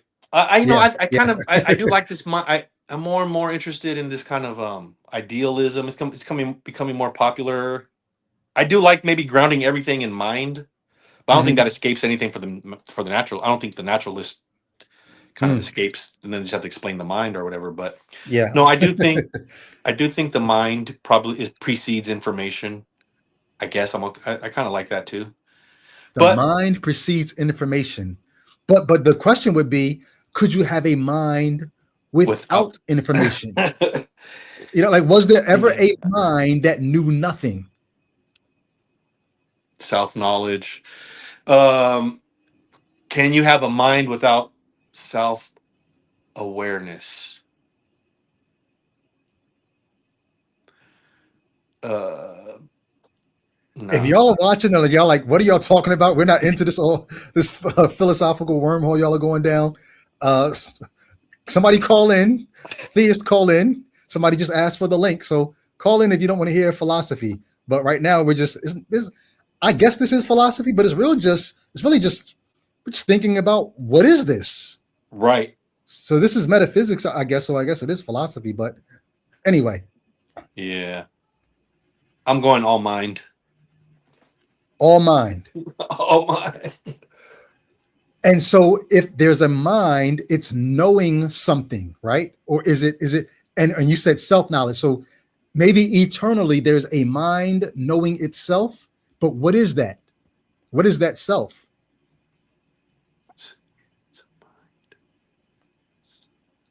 This is where I also want to pump this is kind of a bailout, but I do also want to pump the limited epistemology breaks or whatever. It's like, fuck.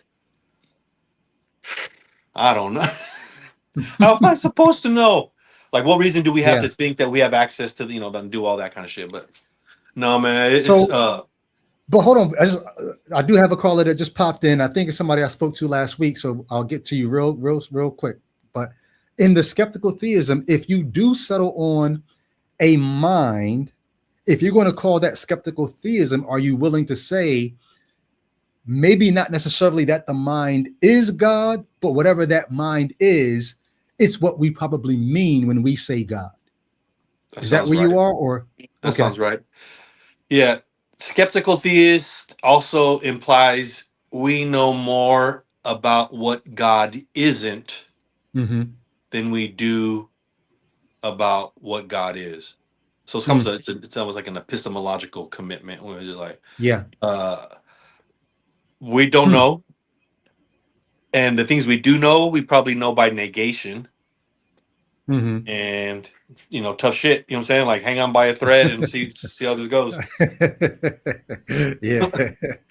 Hey, one of these days we got to do a real deep dive into some of this stuff. But I appreciate you calling, man, for sure. Hey, for sure. Keep up the good work, G. Yep. Much love. Good with you. All right, peace. All right. I did see a super chat. I'm sorry, Mo Wheat, you had a super chat for JJ, but because we had mic issues with JJ, I forgot to go back to Mo Wheat. Thank you for the super chat. Your question for JJ was, not question, comment. God would know what it takes to convince us to believe, but he won't do it. But Mo, if you're still here, maybe JJ's point is that for some of us, we just wouldn't ever believe, and so there's nothing God could do. I think that's what JJ would say. If you got such a high standard for God to meet, maybe God knows there's nothing he could ever do to convince some of us that he exists. I don't think that's me. Like I said, if a being were to physicalize in front of me and then do things and then tell me I'm God, I would just have to take the being at its word until somebody displaced or disproved it. To me, it's that simple. But okay, welcome back. And I'm only saying back because I remember this name, though I don't remember the conversation. So, caller, when you unmute your mic, I'll know you're ready to come into the studio. There we go. So welcome back, I think, to Ichabod, the Better People podcast. We have spoken before, correct? We have not spoken before. But then why do I know the name the Better People podcast? Because when you came on a couple of episodes ago, I was there at the beginning and you were like, interesting, the Better People podcast. Okay. Well, welcome to Ichabod, Better People podcast. Yes. I'll ask you my typical question, but you can do more because I would love to know about the Better People podcast. So the question is, are you atheist, theist, agnostic? Where are you at with the God question? And then tell us about the Better People podcast. So I would have to say that I am theist, but in a completely different way than I've known it in the past, maybe even how you all have discussed here. And I'd like to get into that a little bit. Sure. But the Better People podcast, I created it because I wanted an opportunity. I wanted to give people an opportunity to hear the stories of other people. I know that Mm, oftentimes we assess people based on what social media says, what movies have said. And so I wanted to give people an opportunity to share their own stories. And wow. so my thought on that is we become better people by listening. And so it's an I opportunity love to it. listen. Yeah. So, I love it. yeah. So it's kind of been hit and miss. I got to get back to it, but I really Okay. love what I do as it relates to that. And it was Okay. inspired by NDRE song. Old people would talk to Mm, young people, black people talk to white people, Democratic people, Republican. That's where it kind of came from. I love it. So wait, on the Better People podcast, is it people telling their stories, or are you actually setting the table for these people to actually talk and hear each other? I've done both, actually. A friend of Okay. mine who is now a agnostic. We were both pastors together. Mm, Well, I'll say I was a minister. He was a minister too. Because he was a hmm. male, he was then, deemed a pastor. And I was just fighting my way through that whole thing. And so Okay. he and I both So are not in ministry. So we're on different okay. paths.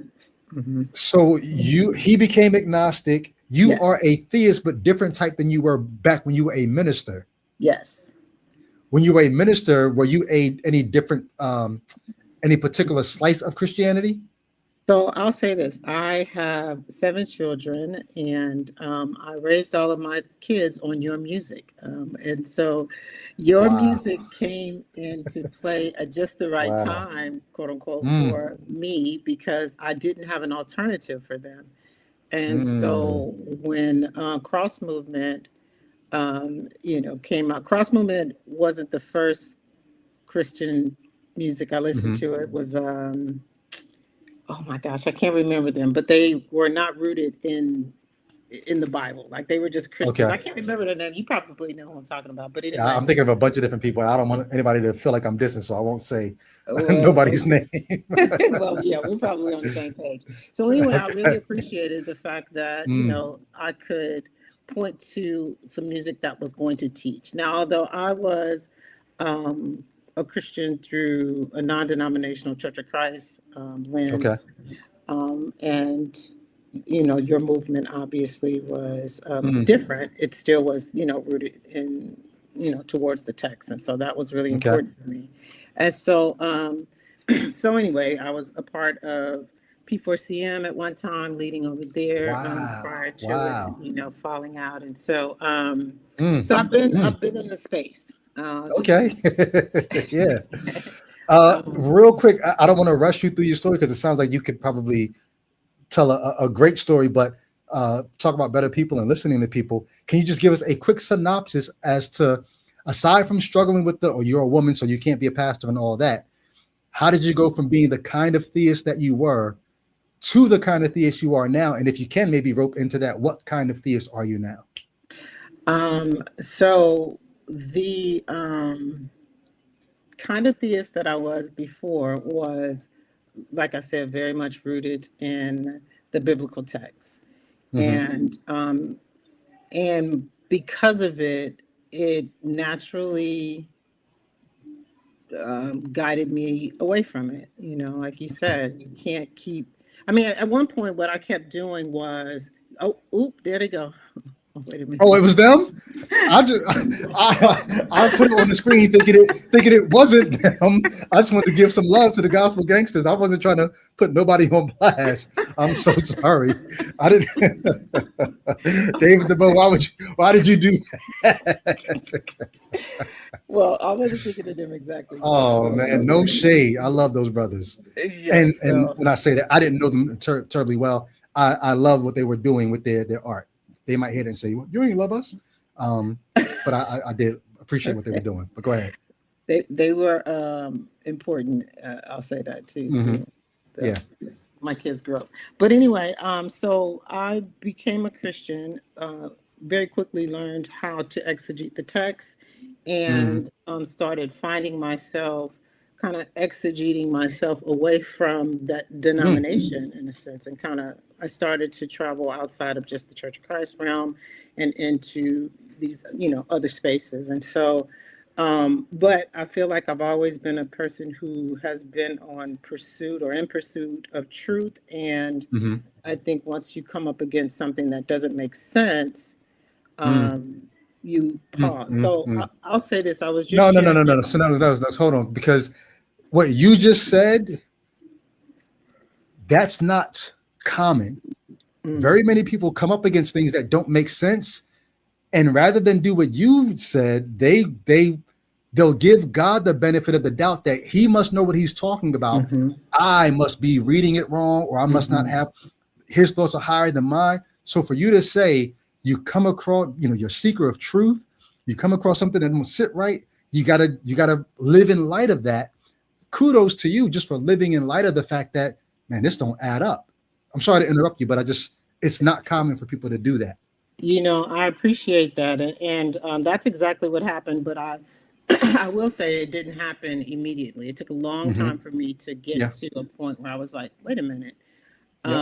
Primarily because, like I said, I was fighting my way through having a skill set to preach, but not having a space really to do that. And that became a major problem for me consistently. And so I started trying to work at quote unquote tearing that down, assessing the scripture and saying, well, wait a minute, both men and women will prophesy. What's wrong with that here? And looking at the text where it says, that the woman should be silent over in Timothy, and how that contextually the Greek word there, woman, could mean wife or woman, depending on the context. And I just was breaking all these things down, trying to fight. And for the person that's listening, I think this would be a helpful question to ask. When you were doing all of this researching and you didn't at all think this is going to lead me to a different kind of theism. You were just trying to be more biblical. Exactly. There was no way I would have thought that I would be where I am today. No one could have told me this. And so, gotcha. But different things just continue to unfold. I was talking to my son yesterday, a couple of days ago, actually, and I was talking to him about this thing I'm about to share, which is that I said, we can't see. I couldn't see what I couldn't see, but I did a Zoom class on wedding wine and the word. And the point of that was to say, how is it that we've been saying, or I've been saying, or raised my children, or taught women that drinking was wrong when the very first miracle was Jesus turning water into wine. And I said, how did I not see the very first miracle? So how do you not see that? How do you not see that and then it was be filled with spirit and not drunk with wine. And so just because Jesus did a wine miracle at a wedding, that was not him saying you should drink it, because then Paul says you shouldn't be drunk with wine. And you don't think to yourself, well, can't you drink without getting drunk? And so before you know it, you go around preaching you can't drink now. Well, with the exception that they called Jesus a wine bibber, and it meant that he indulged in wine frequently. We know he went to parties, and so it was those kind of things, that I would run again into. Somebody said, well, they were just critiquing him. I said, well, the problem with that critique is it says John the Baptist came neither drinking nor eating, and they called him a demon. We know that John the Baptist both ate and, didn't eat. He fasted, he kept the law. And then it says that Jesus came eating and drinking and was friends to the tax collectors and sinners. We know this is true about him. And in the context of that, they said, and he was a wine bibber. He drank it, excessively. Gotcha. So yes, going to the Paul. So Paul does say this, but on my journey to where I am now, I also had to wrestle with, who is Paul? Why is he speaking? Why is he in the book? So there was a lot. So I mentioned all that to say that my son and I were talking, and I was explaining to him what we did not see, despite all that we saw. And he said, Mom, I don't want to know no more of what I did not see. Because you just, after is he still the same kind of theist that you raised him to be on cross movement music and all that? He is not. He Okay. became a pastor and ran into a lot of other things, and he's no longer a pastor. Okay. None of my Gotcha. children. None of my children. Yeah. And so, And I'm just so curious because I don't have any kids, but having been a Christian, having raised them in the faith, having gone a different direction yourself with a different kind of theism, and now you say none of your 7 kids, none of them, do you feel like as a parent, I did something wrong or I did something right? Or how do you feel about none of your kids being in what you raised them anymore?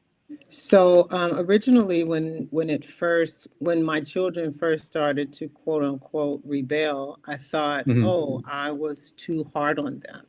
I Mm. pressed this too hard against them, and now they're just, the pendulum is swinging in the other direction. Okay. But I was very serious so I was raised in the Nation of Islam.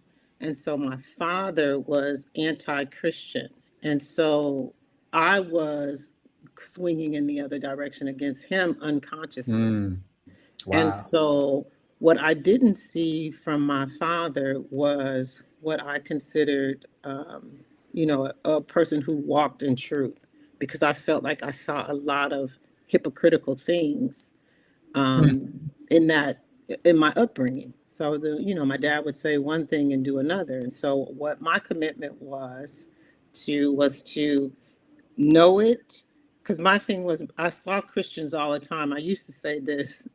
I used to say the only difference between me and a Christian is I don't waste 3 hours on Sunday. That used to be.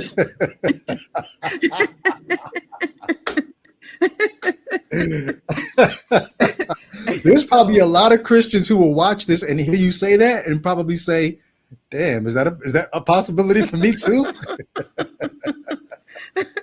That was my perspective. I'm like, they just wasted 3 hours, because I felt like we were saying, we were doing the same things. But so when I became a Christian, I said I wanted to set a standard and live Christianity out truly before my children, so that they would not have the quote unquote excuse or reason not to do it.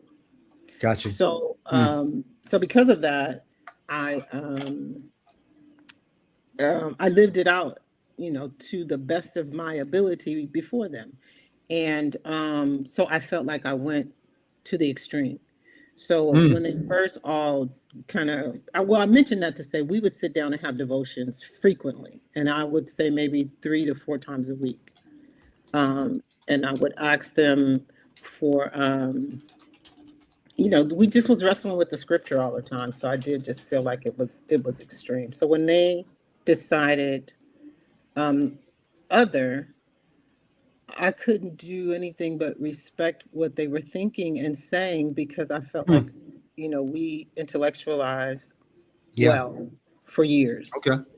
So I did go through a point where I felt like a failure. I took the blame for myself, but through our dialogue, we're all in different than we were. Yeah. Okay. So, all right. So then help us. Where are you now? What kind of theism did you land in, and how did you land in it? I'm not sure how to explain that. I don't know if I have the, I don't know if I could summarize that. And so if I could maybe speak to that another time after I can kind of put that together. Well, fine. Well, let me ask a question, and maybe you can answer this, and this will give me some idea. Aside from the lifestyle, like maybe loving your neighbor as yourself and that kind of stuff, did you, in your new theism, do you keep any of the Christian teachings, theology or doctrine? I was just talking to some girls that I discipled on Saturday, and they asked me the same thing. And my statement is, I can't refute that I was changed by the things that I applied. And so I had to assess, what did I apply? And love, joy, peace, patience, goodness, kindness, gentleness, faithfulness, and self-control is the barometer for me. That's about it. So if I had to say I'm pulling from that, that's what I would hold to. So you think the description of the fruit of the Spirit captured something that not only did you not want to throw away, but even when you ended up as you continue the journey, because here's one of the things I realized. I think I value a lot of those things too. Mm-hmm. But even if I got them from Christianity, what I realize is that they're not exclusive to Christianity. Mm-hmm. Mm-hmm. And even when I chucked it all, there's some things that there's some conclusions that I arrive at, and I say, hey, this is just like I thought when I was a Christian, but I arrived at it on my own now and just happen to see it's similar. It's not that I carried it with me from my Christian days, though there are some things that I actually did carry with me from those Christian days. Yeah. So, yeah, I guess I'm just trying to see if you've made any kind of distinction between, are you keeping that from your Christian days, or do you feel like you arrive where you're at now and just realize that, hey, it's similar to what you were when you were a Christian? I would say, I think I would, I don't know really how to, I'm gonna have to think about that, because Okay. yeah, I'll have to think about that. Well, maybe when I come back in for that other, once I Yeah. get it all together, I'll have that question. Oh, in good mind. stuff. Good I stuff. do want to say this because I hear often, I will say this, I really appreciate your podcast. It is, I would love the way that you think, how you break things down, and it fits for me because I've been on a lot of TikTok lives, and it can go left really, really quick. And Especially with me letting people on without turning their cameras on. now I would have had my camera on. I just wasn't ready. I just had a question. I said, "Girl, you just got to good. go in." But I say that to say I really appreciate the way this platform, how you use this platform, how you speak on it, how you break things down, and in a lot of ways, not just intellectually. But I was on the day you said, "Hey, greet everyone in reason's name and say to your neighbor, I got here before the mushrooms." And and the freedom, it's the freedom of it all too that is just, oh my gosh. So anyway, thank you for this for doing Oh, it's edibles, not mushrooms. I haven't done sorry. mushrooms yet. I don't know if I will, edibles. but edibles. I'm sorry. Yeah. It was edibles. I'm sorry. All good. So I really do appreciate that. I said that to say, what I hear often is the reference to God as He, consistently over and over again. And Thank you for calling that out. I wanted to ask you, what is that about? Because I know that I've been on some TikToks where they are being antagonistic when they say it. So I just was wondering, with you, what is that? Hold on, let me understand that. They're being antagonistic. Are you saying that this is an atheist saying he to sort of like to mock or something? Like, what do you mean by antagonist? How could you be or to antagonize? Go ahead. So they reference, so when they're talking about the Christian's God, they always use, they use he, and they never step outside of what they're saying to emphasize the ridiculousness of their point. And so they don't come off of saying he, is really what I'm saying. They'll say your God, he did this. And so they're really trying to emphasize something. Not that they're feminists, even though some of them are, but they're very, they do it intentionally. So I just didn't know if you were keeping with the he because it's he in scripture, or where. No, it's sort of a slip of the, maybe not the tongue, a slip of the mind, where that's part of my deconstruction that hasn't fully happened yet. Because I think if I were to deconstruct further, well, no. So here's how I can answer that, and I think this will make perfect sense. When I'm talking about the Christian God, I say he, because that's the way the Christian God is presented. It's presented as God the Father. It's presented in this male terminology. They use male-centered verbs and all of the conjugations of the words when they're talking about God's action. It's always he. And so when I'm talking about the Christian God, I don't feel like I'm doing anything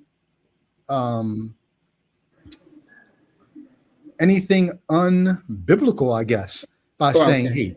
Yes. Matter of fact, even the Christians, if I were to call the Christian God it or she or they, the Christian would be like, oh, you must not be talking about my God. So when I say he, it feels at home.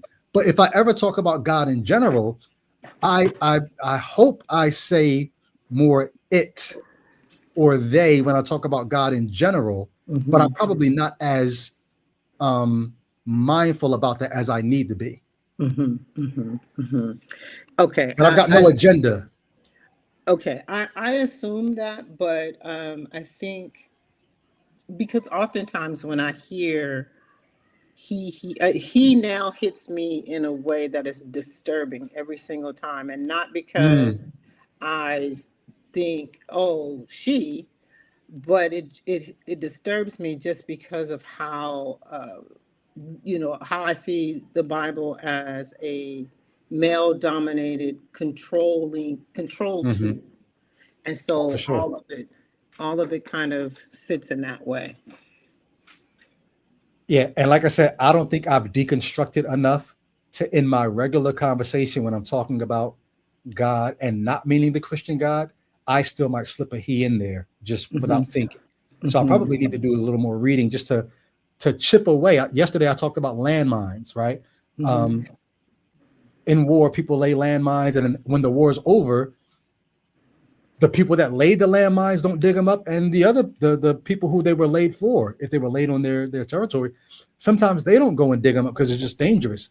And I think a lot of times, as people who've left Christianity, language landmines have been laid in our minds for so long that we really have to be intentional about digging up. And I think that he is one of those things that I probably need to spend more time unearthing and getting that out of my mindset. Oh, okay. Yeah. I mean, I assumed that, but I didn't know. And so I was like, that's what made me come on today. I was like, I got to get in here and ask the question. Well, I need more women to come on because there's just certain things that as a male, and this is not like, so excuse me or forgive me. This is just explaining why I don't say the things I probably should. There's certain things that you as a woman, especially an informed woman, will see immediately. Yeah. That will just go right over my, just like there's certain things that white Americans, they won't get, but a person of color will hear it and they're like, yo, that was racist, or yo, that was, and the white person is like, that? Yes. And then they have to think about it for a minute to realize, oh, damn, I didn't even catch it. Same thing with this. So I appreciate you even bringing this up. I mean, just there's so much. Yeah, I really appreciate it. And I mean, I'm glad that I'm asking the question, but the other reason why I decided to come up and ask the question is, it says, you cannot be a Christian without lying a lot. And I was like, well, here come a whole bunch of he's, a lot of he's.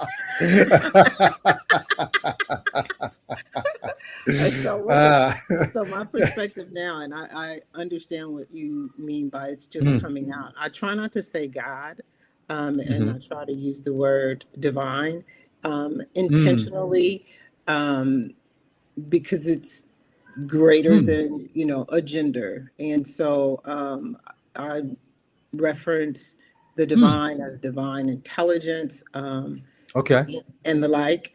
And so, but oftentimes I will hear myself saying God, but I try my best not to, because I don't want to associate with my past beliefs. I get the disassociating with the past. So for you, God is a male deity. No. Okay. So why would saying God, is it just that it's triggering for you? Or could you ever get to the point? Saying. So no, the God itself, God, the word itself, I don't attach a gender to. I was just saying, in addition to no longer saying he, I also try to disassociate myself from saying the word God, because it naturally makes me it pulls It me back conjures that in. male. Gotcha. Not the male Gotcha. thing per se, but it pulls me back into my old belief, because Okay. there's so much attached to that word, not just the he. Gotcha. So I didn't mean to confuse you and bring it into No, I appreciate the God clarity. part is gender. Yeah. So, because you're on the show, I have to ask, and I won't push or poke or prod any more than you'd like. But the divine intelligence, the theism that you ended up with, well, no, maybe I don't even want to do any poking or prodding because I don't understand fully yet. So you leave Christianity. Is it that you felt comfortable letting that go, but not letting go of theism? Or did something happen that makes you say, because I know there's a maybe not you don't want to say God, but I know that there's a divine personality or there's a divine mind. And I know it because of, like, what are you attaching your adherence to the theism that you do hold? What are you attaching it to these days? So you said, you know what, maybe I'm not going to do it because I don't really understand. I don't want to poke too much. And then you said, as I kept talking, poke. as I kept talking, I realized there was no way to ask the question that wasn't going to poke or prod. So I'm sorry, I'm not trying to. If you're not even like you said, there are things that you're still working out, and if you can't speak on it, or it's all good. I just figured I want to understand what you understand about your beliefs right now. So I'll say this. One of the things that really put up a pin in it for me and created a pause, and it took me a little while to kind of work through, was the observable universe. At first I remember when, why was I going to call this man Jackie Chan? When Francis Chan he revealed, that the Milky Way galaxy and how the Earth is tucked away inside of that. And maybe he didn't do it in that way, but that's what I observed from it. And I thought, wow, God is massive. This is incredible. The Earth is tucked away inside of this Milky Way galaxy. And I was just so impressed at the vastness of God until I realized, wait a minute, this observable universe means that there's more, but this is all we can observe. Right. Crazy. And then on top of that, inside of what we can see, it's not just the Milky Way galaxy, and it's millions of galaxies. And so I think I could have sat still if there was just 10 other galaxies, but when you say there's millions of other galaxies, that for me said, now how and why did I accept someone handing me a book? And I'm so sorry for calling him Jackie Chan. But I had to repost those. Everybody catching strays today. Gospel gangsters, Jackie Chan or Francis Chan. Everybody catching strays today. What they call him Freudian. Anyway, but it was that kind of vastness. Like I was like, whoa, it's even larger than I thought, and it's even more than I can see and more than I will ever see. And yo, please let me underline and highlight what you just said. Like the vastness of our own galaxy. Like we put out a probe into the universe that's been in space for over a decade, I think, at this point, and it hasn't even got outside of the Milky Way galaxy yet. Like it's, you know what I mean? Like the universe is so, well, not the universe, our galaxy is so vast. Yes. And then you said, but wait, there's million, like, wait. And then you look at, and then you said this to me, this is so key. You said, why would I let somebody hand me a book? Yes. And think that this book can tell me about, it can barely tell me about the landmass of the people who wrote it. Yes. It knew nothing of the Americas, nothing of Australia. And I'm going to let this book tell me about the universe? Yes. What? Yes. I'm sorry. The way you said it, it just did something to me. Like, come on, man. Come on. Exactly. All of Yeah. what you just did. Yes, that's exactly what happened to me. And so that was one of Mm, the things that I had to put a pin in and go, wait a minute. And mm, but then I had to ask myself too, like, why did this book just immediately become, mm. um, why did I believe that it was what someone said it was? Yeah. I had to ask myself that question and kind of wrestle with that. Um, and like I said, I was raised in a nation of Islam, and so there's many pieces to how I got here, and it's been a Hmm. 10-year long journey, and life is doing what it's doing. Very grateful to Yeah. be in this Yeah. position. Um, but so wait, I guess I was just trying to get you to a point where why I believe that why am I a theist? That's part of the Hmm. reason why Hmm. I'm a theist, because the vastness of this entire thing, Hmm. um, and not necessarily from the intelligent design part, not from that. Hmm. It's just Hmm. all of what exists inside, Hmm. like when they found out that the gut has a trillion bacteria in it, Hmm. The microbiome. the microbiome, when they found that out, and they said, and we just this is just the tip of the iceberg. That inwardly is the same thing that is happening outwardly. And so when Hmm. I look at the body and I Hmm. consider the universe, for me, there's something that holds this together. Mm. And so, Yeah. but I'm finding a why in that. And so that's Gotcha. one of the reasons why I don't have the Hmm. paragraph or the No more sentences. poking or prodding from me, but I will say this. Something you said a minute ago, I think about what you just said, and I think it applies. You said if there was like maybe 10 galaxies, Yes, okay. yes, But millions, like yes. at that point, something else. So in the same way that you reason like that, I'm thinking to myself, if it was just our planet and nothing else, Yeah, I might be moved to say, okay, then if this is all there is, then why would we even look for another explanation? yes. But the fact that we've got that vastness, Hmm. it makes me say, okay, so then whatever hypotheses we came up with when we thought that this was the only planet on in existence, Yeah, the hypotheses we came up with back then, I don't know that those are safe or even smart hypotheses to forward now. I'm more open to the idea that not only is the God idea a bad hypothesis, but maybe we don't even know enough to formulate a good hmm, hypothesis at this hmm, point. hmm, hmm. Because just like you said, look at how vast it is. Like Yeah. we would need to know so much more. I think I was talking about this to the last caller or the caller before, I think it was JJ.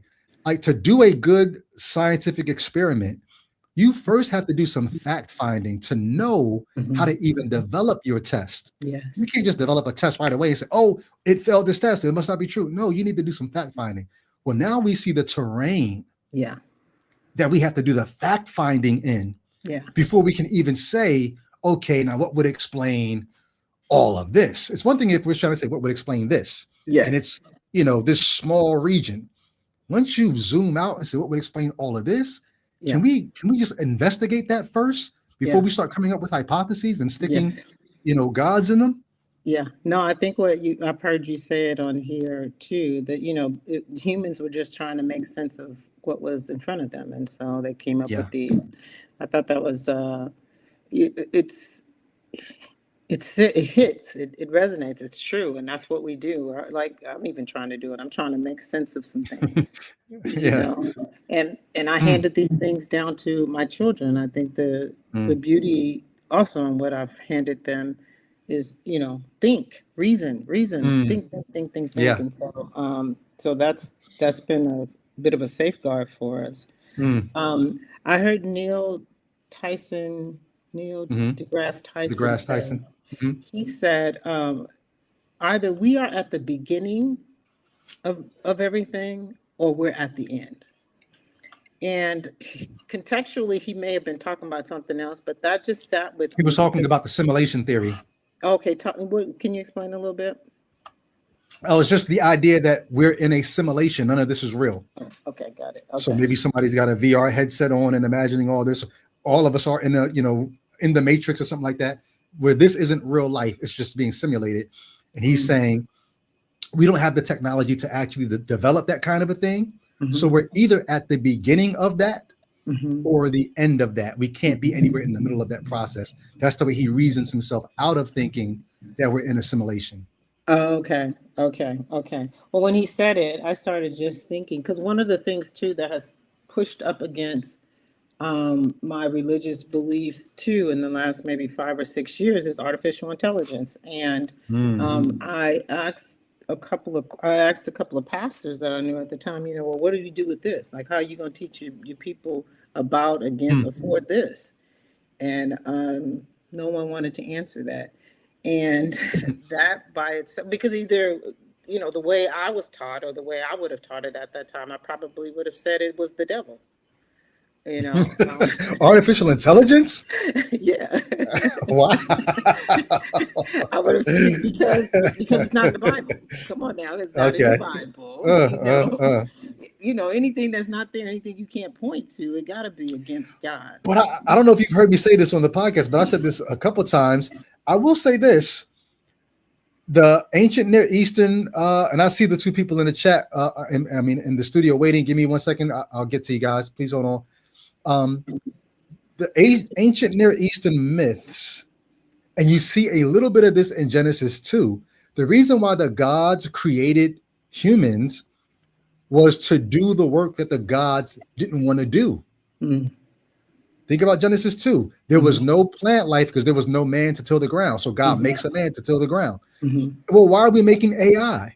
Because, the reason why we're making AI and robotics is because companies realized they could, cut their bottom line, make their, meet their quotas and increase their bottom line if they didn't have to pay workers. That's what slavery was, right? Workers you didn't have to pay. Well, now you got to pay workers, and they're unionizing. Well, if we got AI is not going to form a union. So you're making these things to take over the job that humans were doing, but humans are the ones making them. So we're actually about to put ourselves out of work, literally. And so that made me say, well, damn, what if that's like AI is going to take over the thinking for us, take over the manufacturing for us? What if we are the AI of some previous generation of species? And we just got we're the biological AI of some former species, and we got too big for our britches. Yep. And some kind of way they just sent us to this planet because we were too much for them wherever we like. There's all kind of things that you could think about in terms of the AI and us. Hilarious. I literally had the same idea considering the Neanderthals, because I said that to my son. I said, well, what happened with the Neanderthals? So anyway, I know there are other callers here, and I've been down in the chat and heard you say that, and I knew when you said it that it meant, okay, we bringing this to a close, and I'm bring up the next caller. So I'm not going to delay. No, I got a family dinner I got to leave for at 6, and I got 2 other people, so I need to. But I definitely enjoyed the conversation, so thank you for calling. Yes. What do I call you? Lady O. Lady O? Yes. Okay, thank you so much for calling in, and I will see you in the chat, and feel free to call back in anytime. I will. I really appreciate this time. All right, have a good one. All right, bye-bye. Yep. All right, well, one of my callers just dropped, but I still have one. Let me go ahead and bring this my caller in before he drops too. No super chats, right? Nope. Okay, so please welcome to Ichabod, maybe back to Ichabod, I'm not sure. Caller, you just muted your mic. When you unmute it, I'll know you're ready to come into the studio, or should I say onto the stage, as soon as you unmute your mic. There we go. All right, please welcome, maybe back to Ichabod, Jay. What's happening, Jay? Oh, I can't hear you. You can't hear me? I can't hear anything. I don't know what this is. You can hear me though? I hear I can you. hear you. Let me see. I don't know. Let me go One, two, back. one, I two, got my 1, 2, AirPods in. 1, Maybe 2. it's something like that. But Yeah, maybe connect. All right, Jay drop. Maybe he'll pop back in. So this call cannot go too long because, like I said, I got to be out of here at 6 o'clock.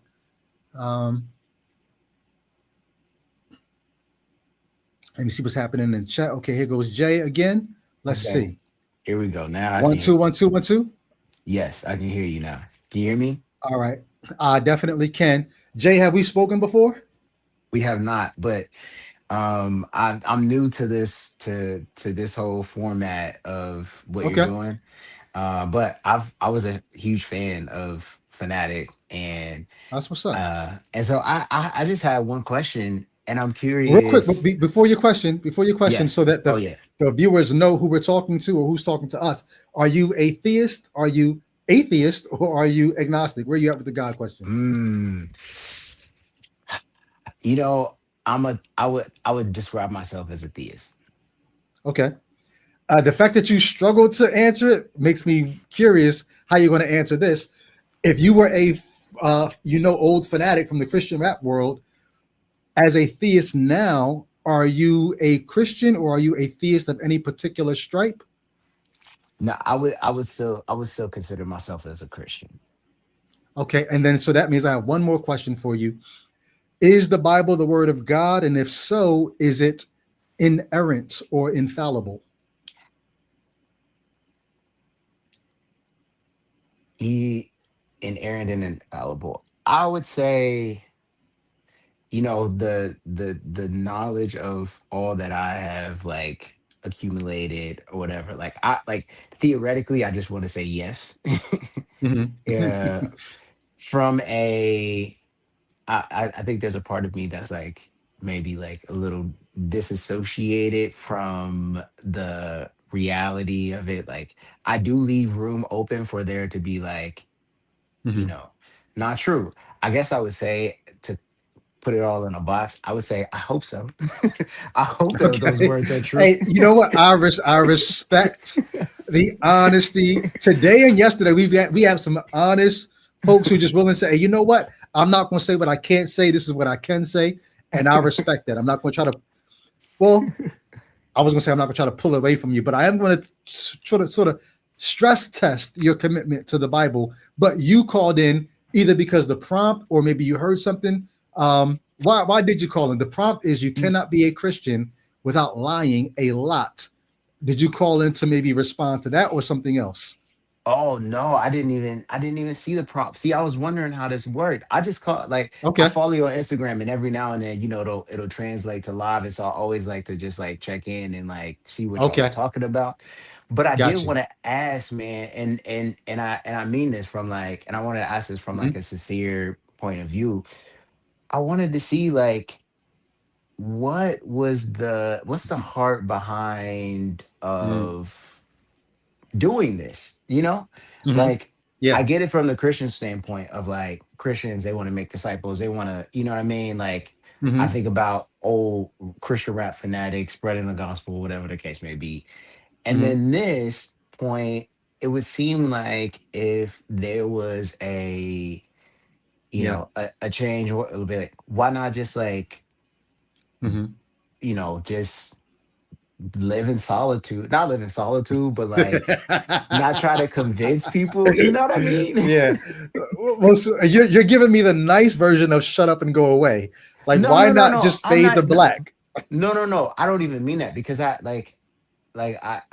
think all these conversations are cool. But I mean, Mhm. I'm more so thinking from like the effort piece of it, if that makes Mhm. sense. It's Yeah.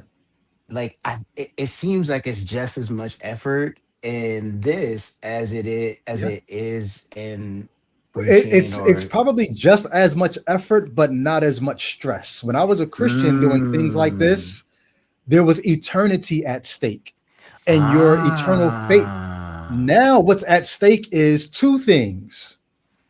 One, you're going to miss out on this life, and I would hope like I don't want that for you.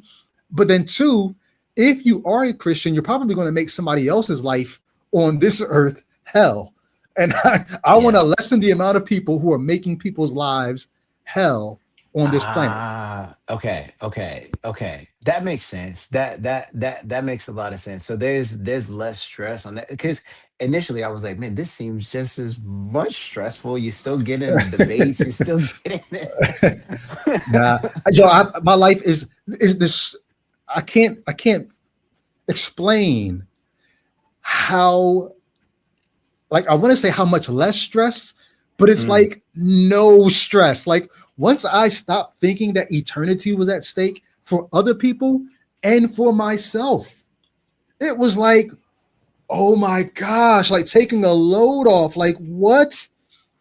Like, I don't have to give an account for the time I thought, man, she got a nice ass. I don't, whatever it is, yeah. whether it's something like that, or whether it's something as simple as I didn't pray this morning. Oh no.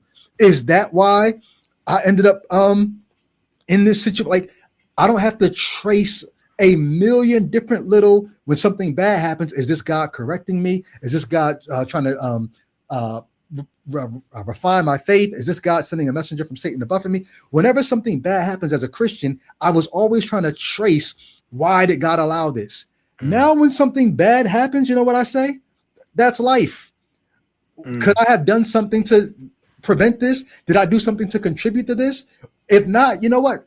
Sometimes that's how the cookie crumbles. The stress of trying to figure out the what's and the whys yeah. is gone. Wow. So there's a And lot more freedom for you now the than before. freedom to Wow. just be, to just enjoy. Mm, And one more thing I'll add to that, I'll tell a biblical story. There's a story during the conquest where God is sending Israel in to land jack people. And mhm, then these two Israelites come and they find this place abandoned because God had scared the people away so Israel could just go in and take their land. And the mm, two folks that went in as spies, they're like, yo, we get the food, we get the, and then one of them says, wait. Why are we sitting here enjoying all this? Shouldn't we go back and tell the rest of our folks, like, yo, come on mm, in, the water's fine. In the same way, when I stumbled into this freedom, stumbled into, oh, that's not true, I don't have to beat myself and do all the things that I did to suffer with Christ, and to make sure I was in line, and feeling guilty about what I did or didn't do. I didn't read my Bible this week, or I haven't spent enough time in my word, or whatever. When I realized that, oh shoot, it's freedom out here, and not just freedom, there's knowledge out here. There are things that I couldn't know when I was a Christian, because the Bible said this is how it happened. Science says this is how it happens. Well, then I can't know that. That can't be true. When I realized that that's how it actually is out here, outside of religion, I was enjoying myself quite a bit. And then something in me said, wait, you're not going to go back and tell all those people you led into the religion? You're going to just stay out here enjoying it by yourself? No, go back and tell them, like, yo, there's freedom out here. And so part of this is me coming back to the people that I enslaved. I help people to become slaves of Christ, saying, guess what? That bondage is unnecessary. It's untrue. And I'm not trying to say this to take anything away from you. I'm just saying that to say, part of my motivation is I don't want to be out here just enjoying life where there are people that I've helped chain up, that I can help free them so that they can enjoy it too.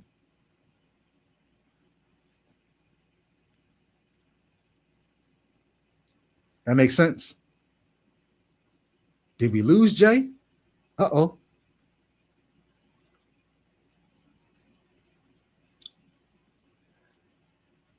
I saw you mute and then unmute, but I don't know if you can hear me, but we can't hear you.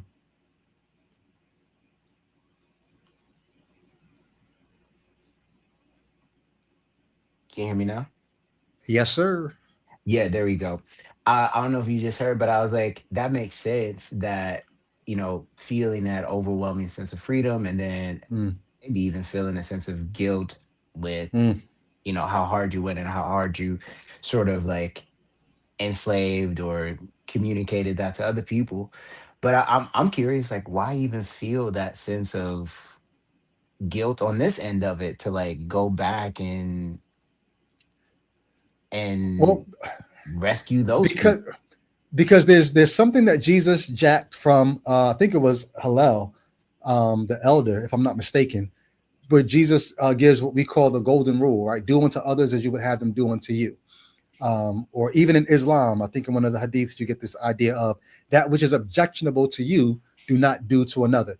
Most religions have a rule like that somewhere in it. Judaism Right. had it too. That's where Jesus got it from. And I Yeah. just think what that is humanism in a nutshell. And I am a Okay. humanist. And Yep. and to be honest, it wasn't like I came to that on my own, like, yo, you should go do that for others. Somebody did it for me. I was watching a video of Joshua Bowen, Dr. Joshua Bowen.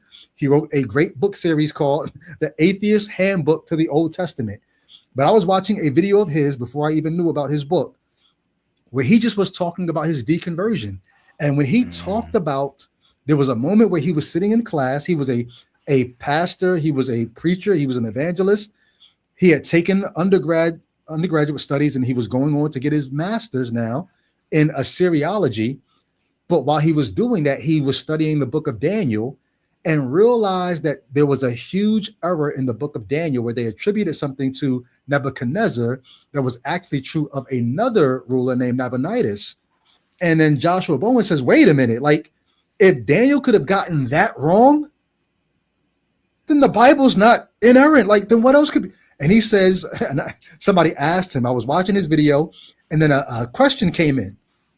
All right. Somebody says, Dr. Josh is the best. Atheist black woman said that. Thank you so much. A question came in, just like she just put her comment in. And so Dr. Josh clicked on the question and read it. And they asked him, how long was it from the time that you realized that the Bible was not inerrant till you deconverted? And I was expecting him to say like a year or 2 years, or he said, about a half an hour. Yo, like after a life of believing, he said it was about a half an hour. And the way it resonated with me was it was the same way for me. I was sitting in class one day and the thought popped into my head based on several things that I had already read. Damn, based on what this professor's saying and based on what I had already read here, and here, I said, this is probably not true then. And in an instant, it all crumbled. And I was like, I was so scared that I condemned myself for thinking that thought and told myself, never think that again. But I couldn't deny in that instant, it all crumbled. Wow. And I said all of that just to say this. When Dr. Josh said about a half hour, I was like, yo, me too. Like, I know what that's like to have this thought and realize I was wrong my entire life. And just to see somebody else, a reasonable human being, have a similar experience as me, it made me say, I'm not alone.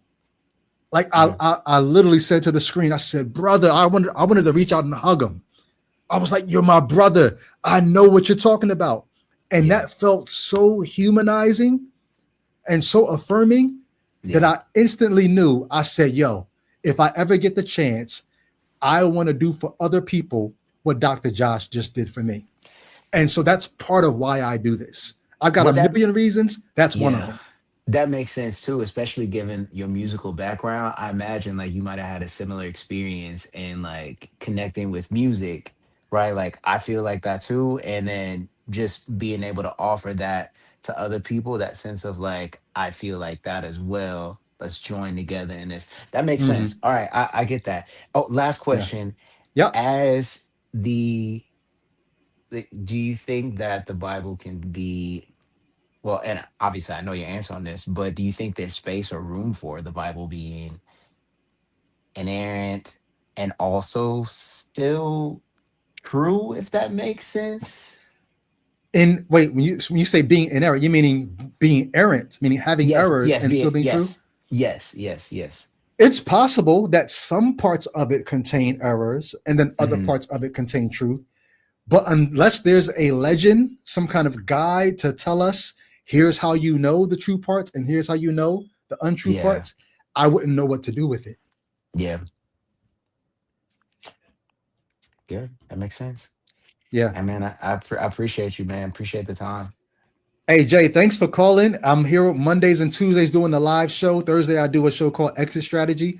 A lot of Mhm. times it's people telling their life after faith stories, and somebody just said, "Hey, I can't wait to hear Ambassador, not my former rap partner, but it's talking about Ambassador LPW." They said, "I can't wait to hear his story." Well, Mhm.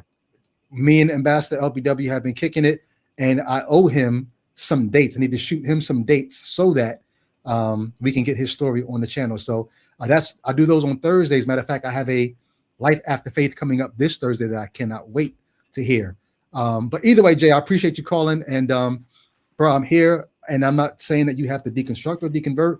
You just got questions. Maybe it'll make you a better apologist or a better whatever. I'm here for all of that. I appreciate that, man. Thank you. Yep. Have a good one, man. Much love. All right. Last caller. He was here before. He had the dip. Now he's back.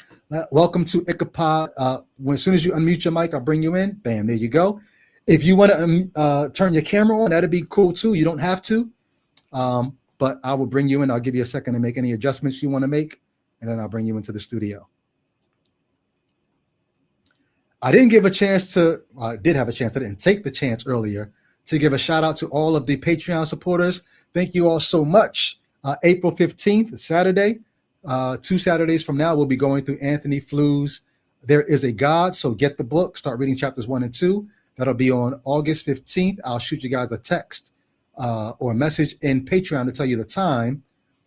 But I just wanted to run that little commercial. That's for the Patreon supporters only. All right, fill in the blank. Welcome to Ichabod. Yo, yo, yo, what's good, sir? How you doing? I'm doing good, man. Thanks for calling in. Good to finally talk to you after several years of Facebook. Yes. Yes. I'm just getting in the house from work. I'm preparing my after work festivities, but I Okay. am here for the most part. There might Okay. be some coughing a little later. So I think we know what your after work festivities consist of once you put Yeah, it like man. that. Crush on the lawn, that's all.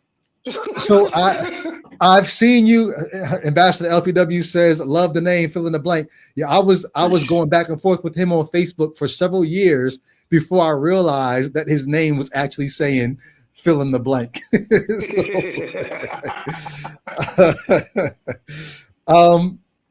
Help me, because I've seen several things from, maybe I've seen a progression from you, but I still don't know where are you when it comes to things of faith. I typically ask people, are you atheist, theist, or agnostic?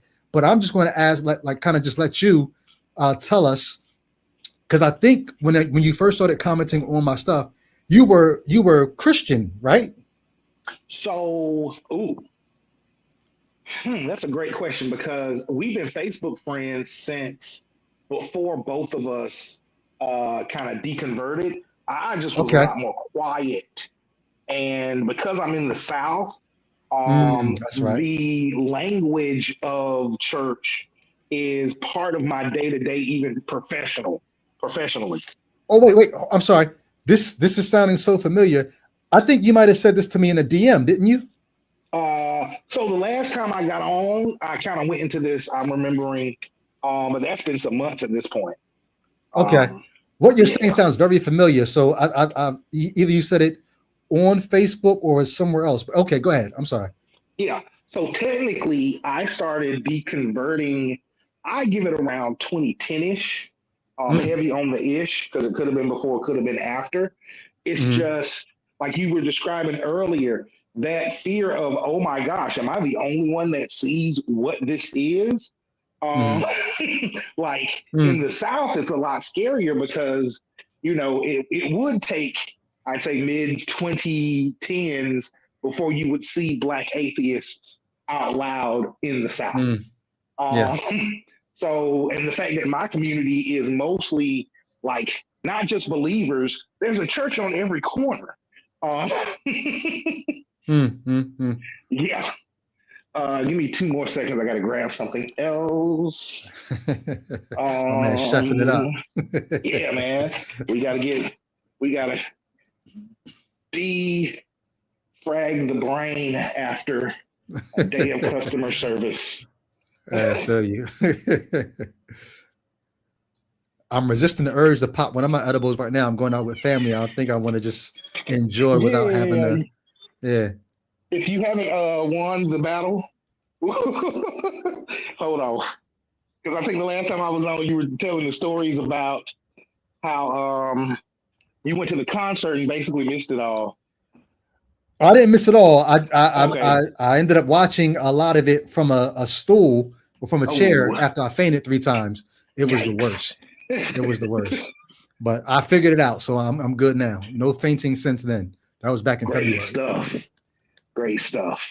All righty. So your question, and I think I answered it this way the day before. I mean, the time before. I don't know if I'm more than decolonized, because the concept of quote unquote the scriptures being so ingrained in me, I don't see a part of my brain where at least the narrative isn't like ready to pull out. You know, I'm not dealing with any mental declines or anything, but like the narrative is even there, even if I'm pointing at the narrative like, please read this line very slowly and tell me if that makes sense to you. So wait, are you saying because sometimes I'll say something that may be similar to what you're saying. You tell me. Sometimes I say things like, I think I will always be deconstructing my Christianity, like for the rest of it, because it was so deep in me. Like I spoke in Bible, I thought in Bible. And so now in the same way I used to take every thought captive to the knowledge of Christ, now I've got to take every thought captive to the disobedience of Christ. Like, how can I make this thought disobey Jesus? How can I make this thought disobey what the Bible taught me? Because it's so in me that even if I like without trying, you know what I mean? Like, it's so funny. Like, everything used to be an analogy for the gospel. Everything used to be an analogy to get somebody to feel guilty about this and see their need for Jesus. So now those same analogies still pop up, but they're in reverse now. Man, the wild part is for me, I don't have anyone to talk to in person that has the depth of knowledge to deconvert. Because, and you're saying it because of being in the South,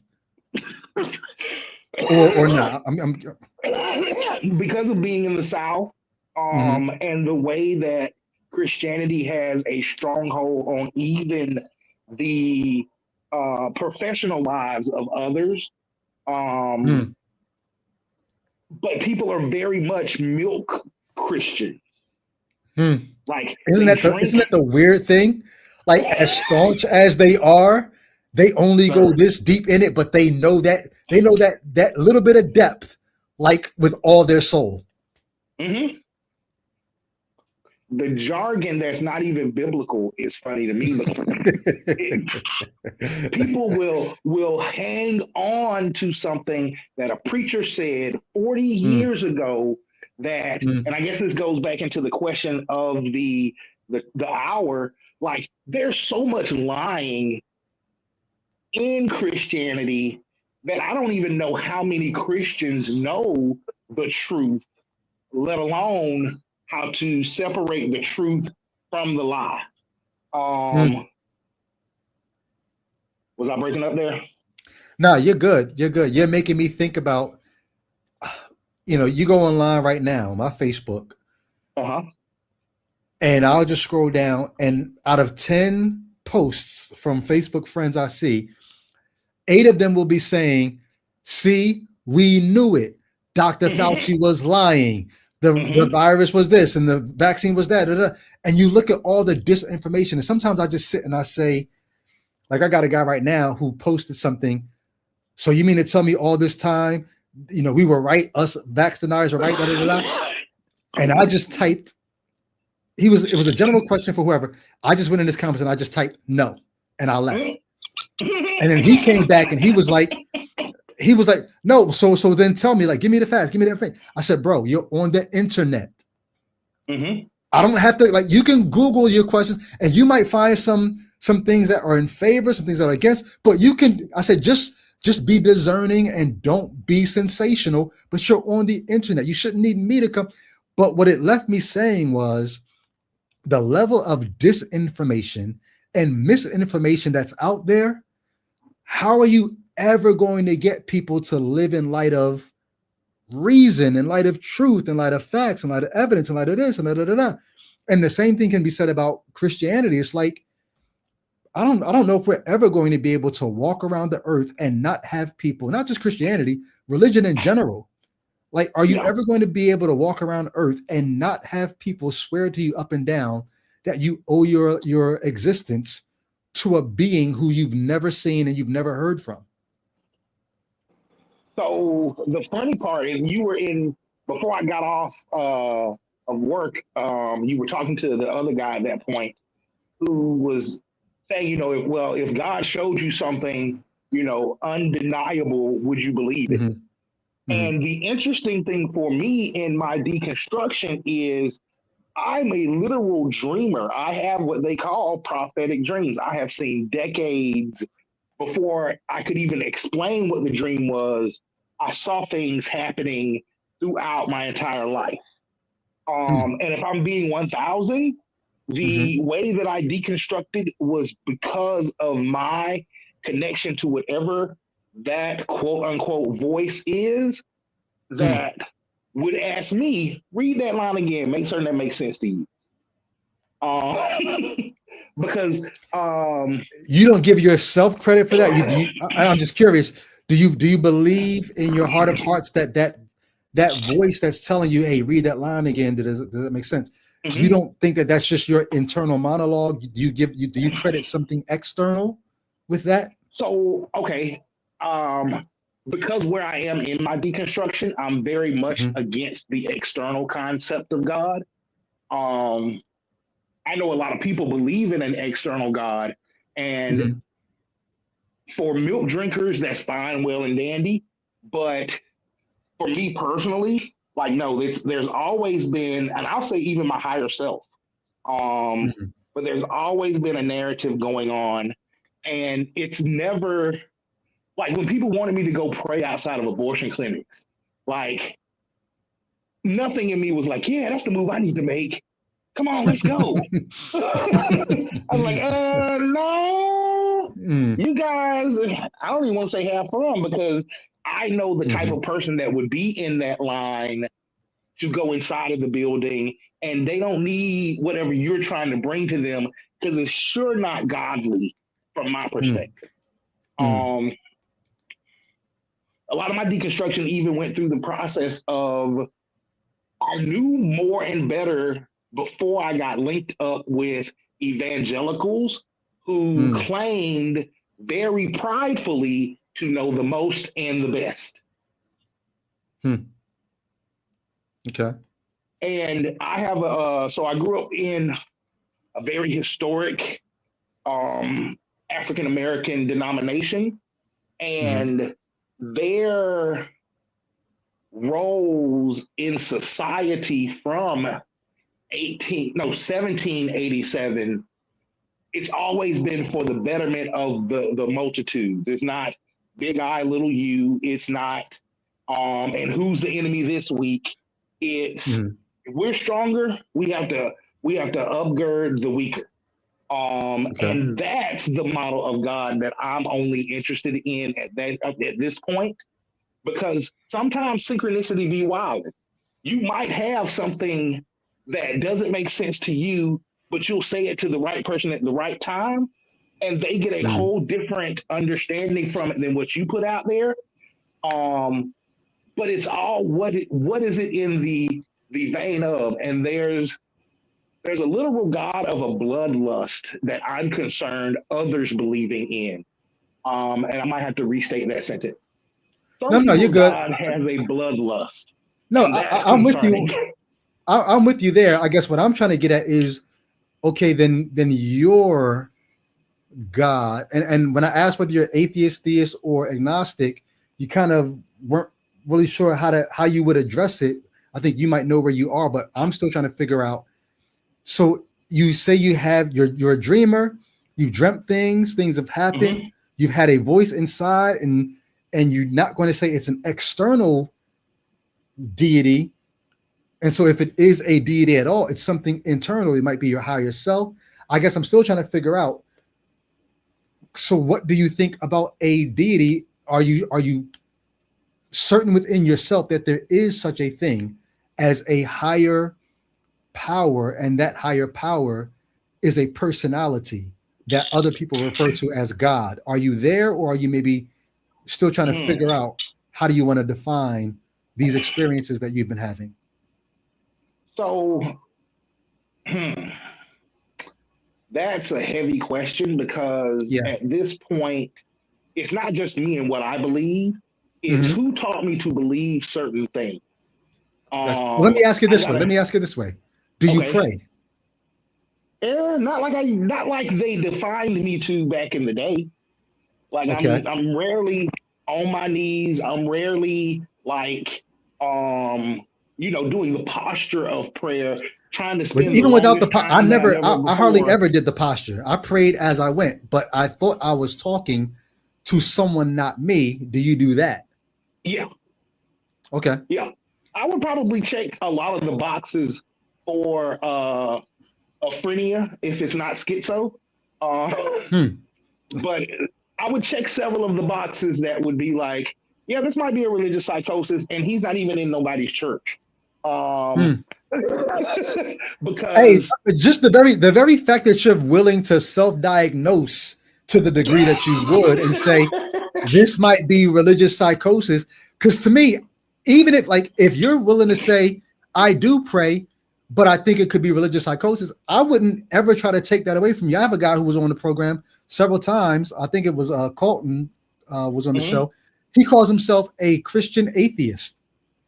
And he still prays, not thinking that there's someone there, but he thinks the practice of prayer is helpful to center himself. It's almost like a form of meditation.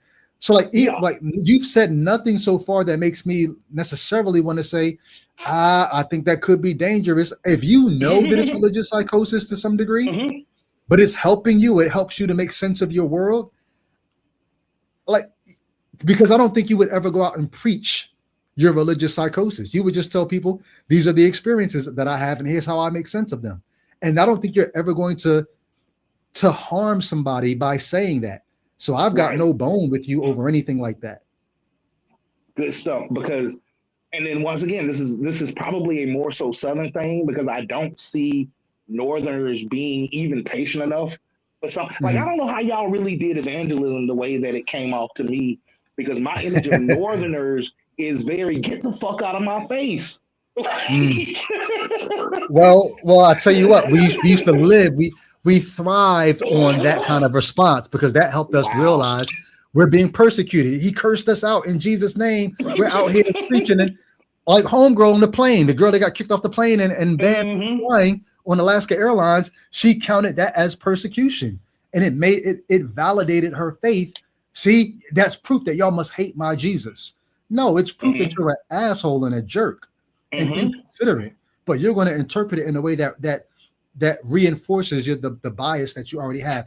Hey, I would love to talk more. I'm sorry, I got a dinner I got to get to, and it's after 6. Oh, you good? So I gotta say hop up here. One thing. Yeah. I used to get Voices of the Martyrs newsletter.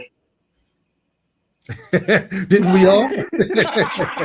Didn't we all? But enjoy your day. I'll probably still get the junk mail. Okay, much love to you, man. I'll get with you. All right, peace. All right. Yep. Hey, I'm sorry that so I'm not eating and running. I'm running to eat. But much love, y'all. Thanks for checking in. I'll be back on Thursday with Life After Faith. I got to get out here and do the family thing. Great combos today. Much love to all y'all, and I'll get with y'all in the next one. Peace.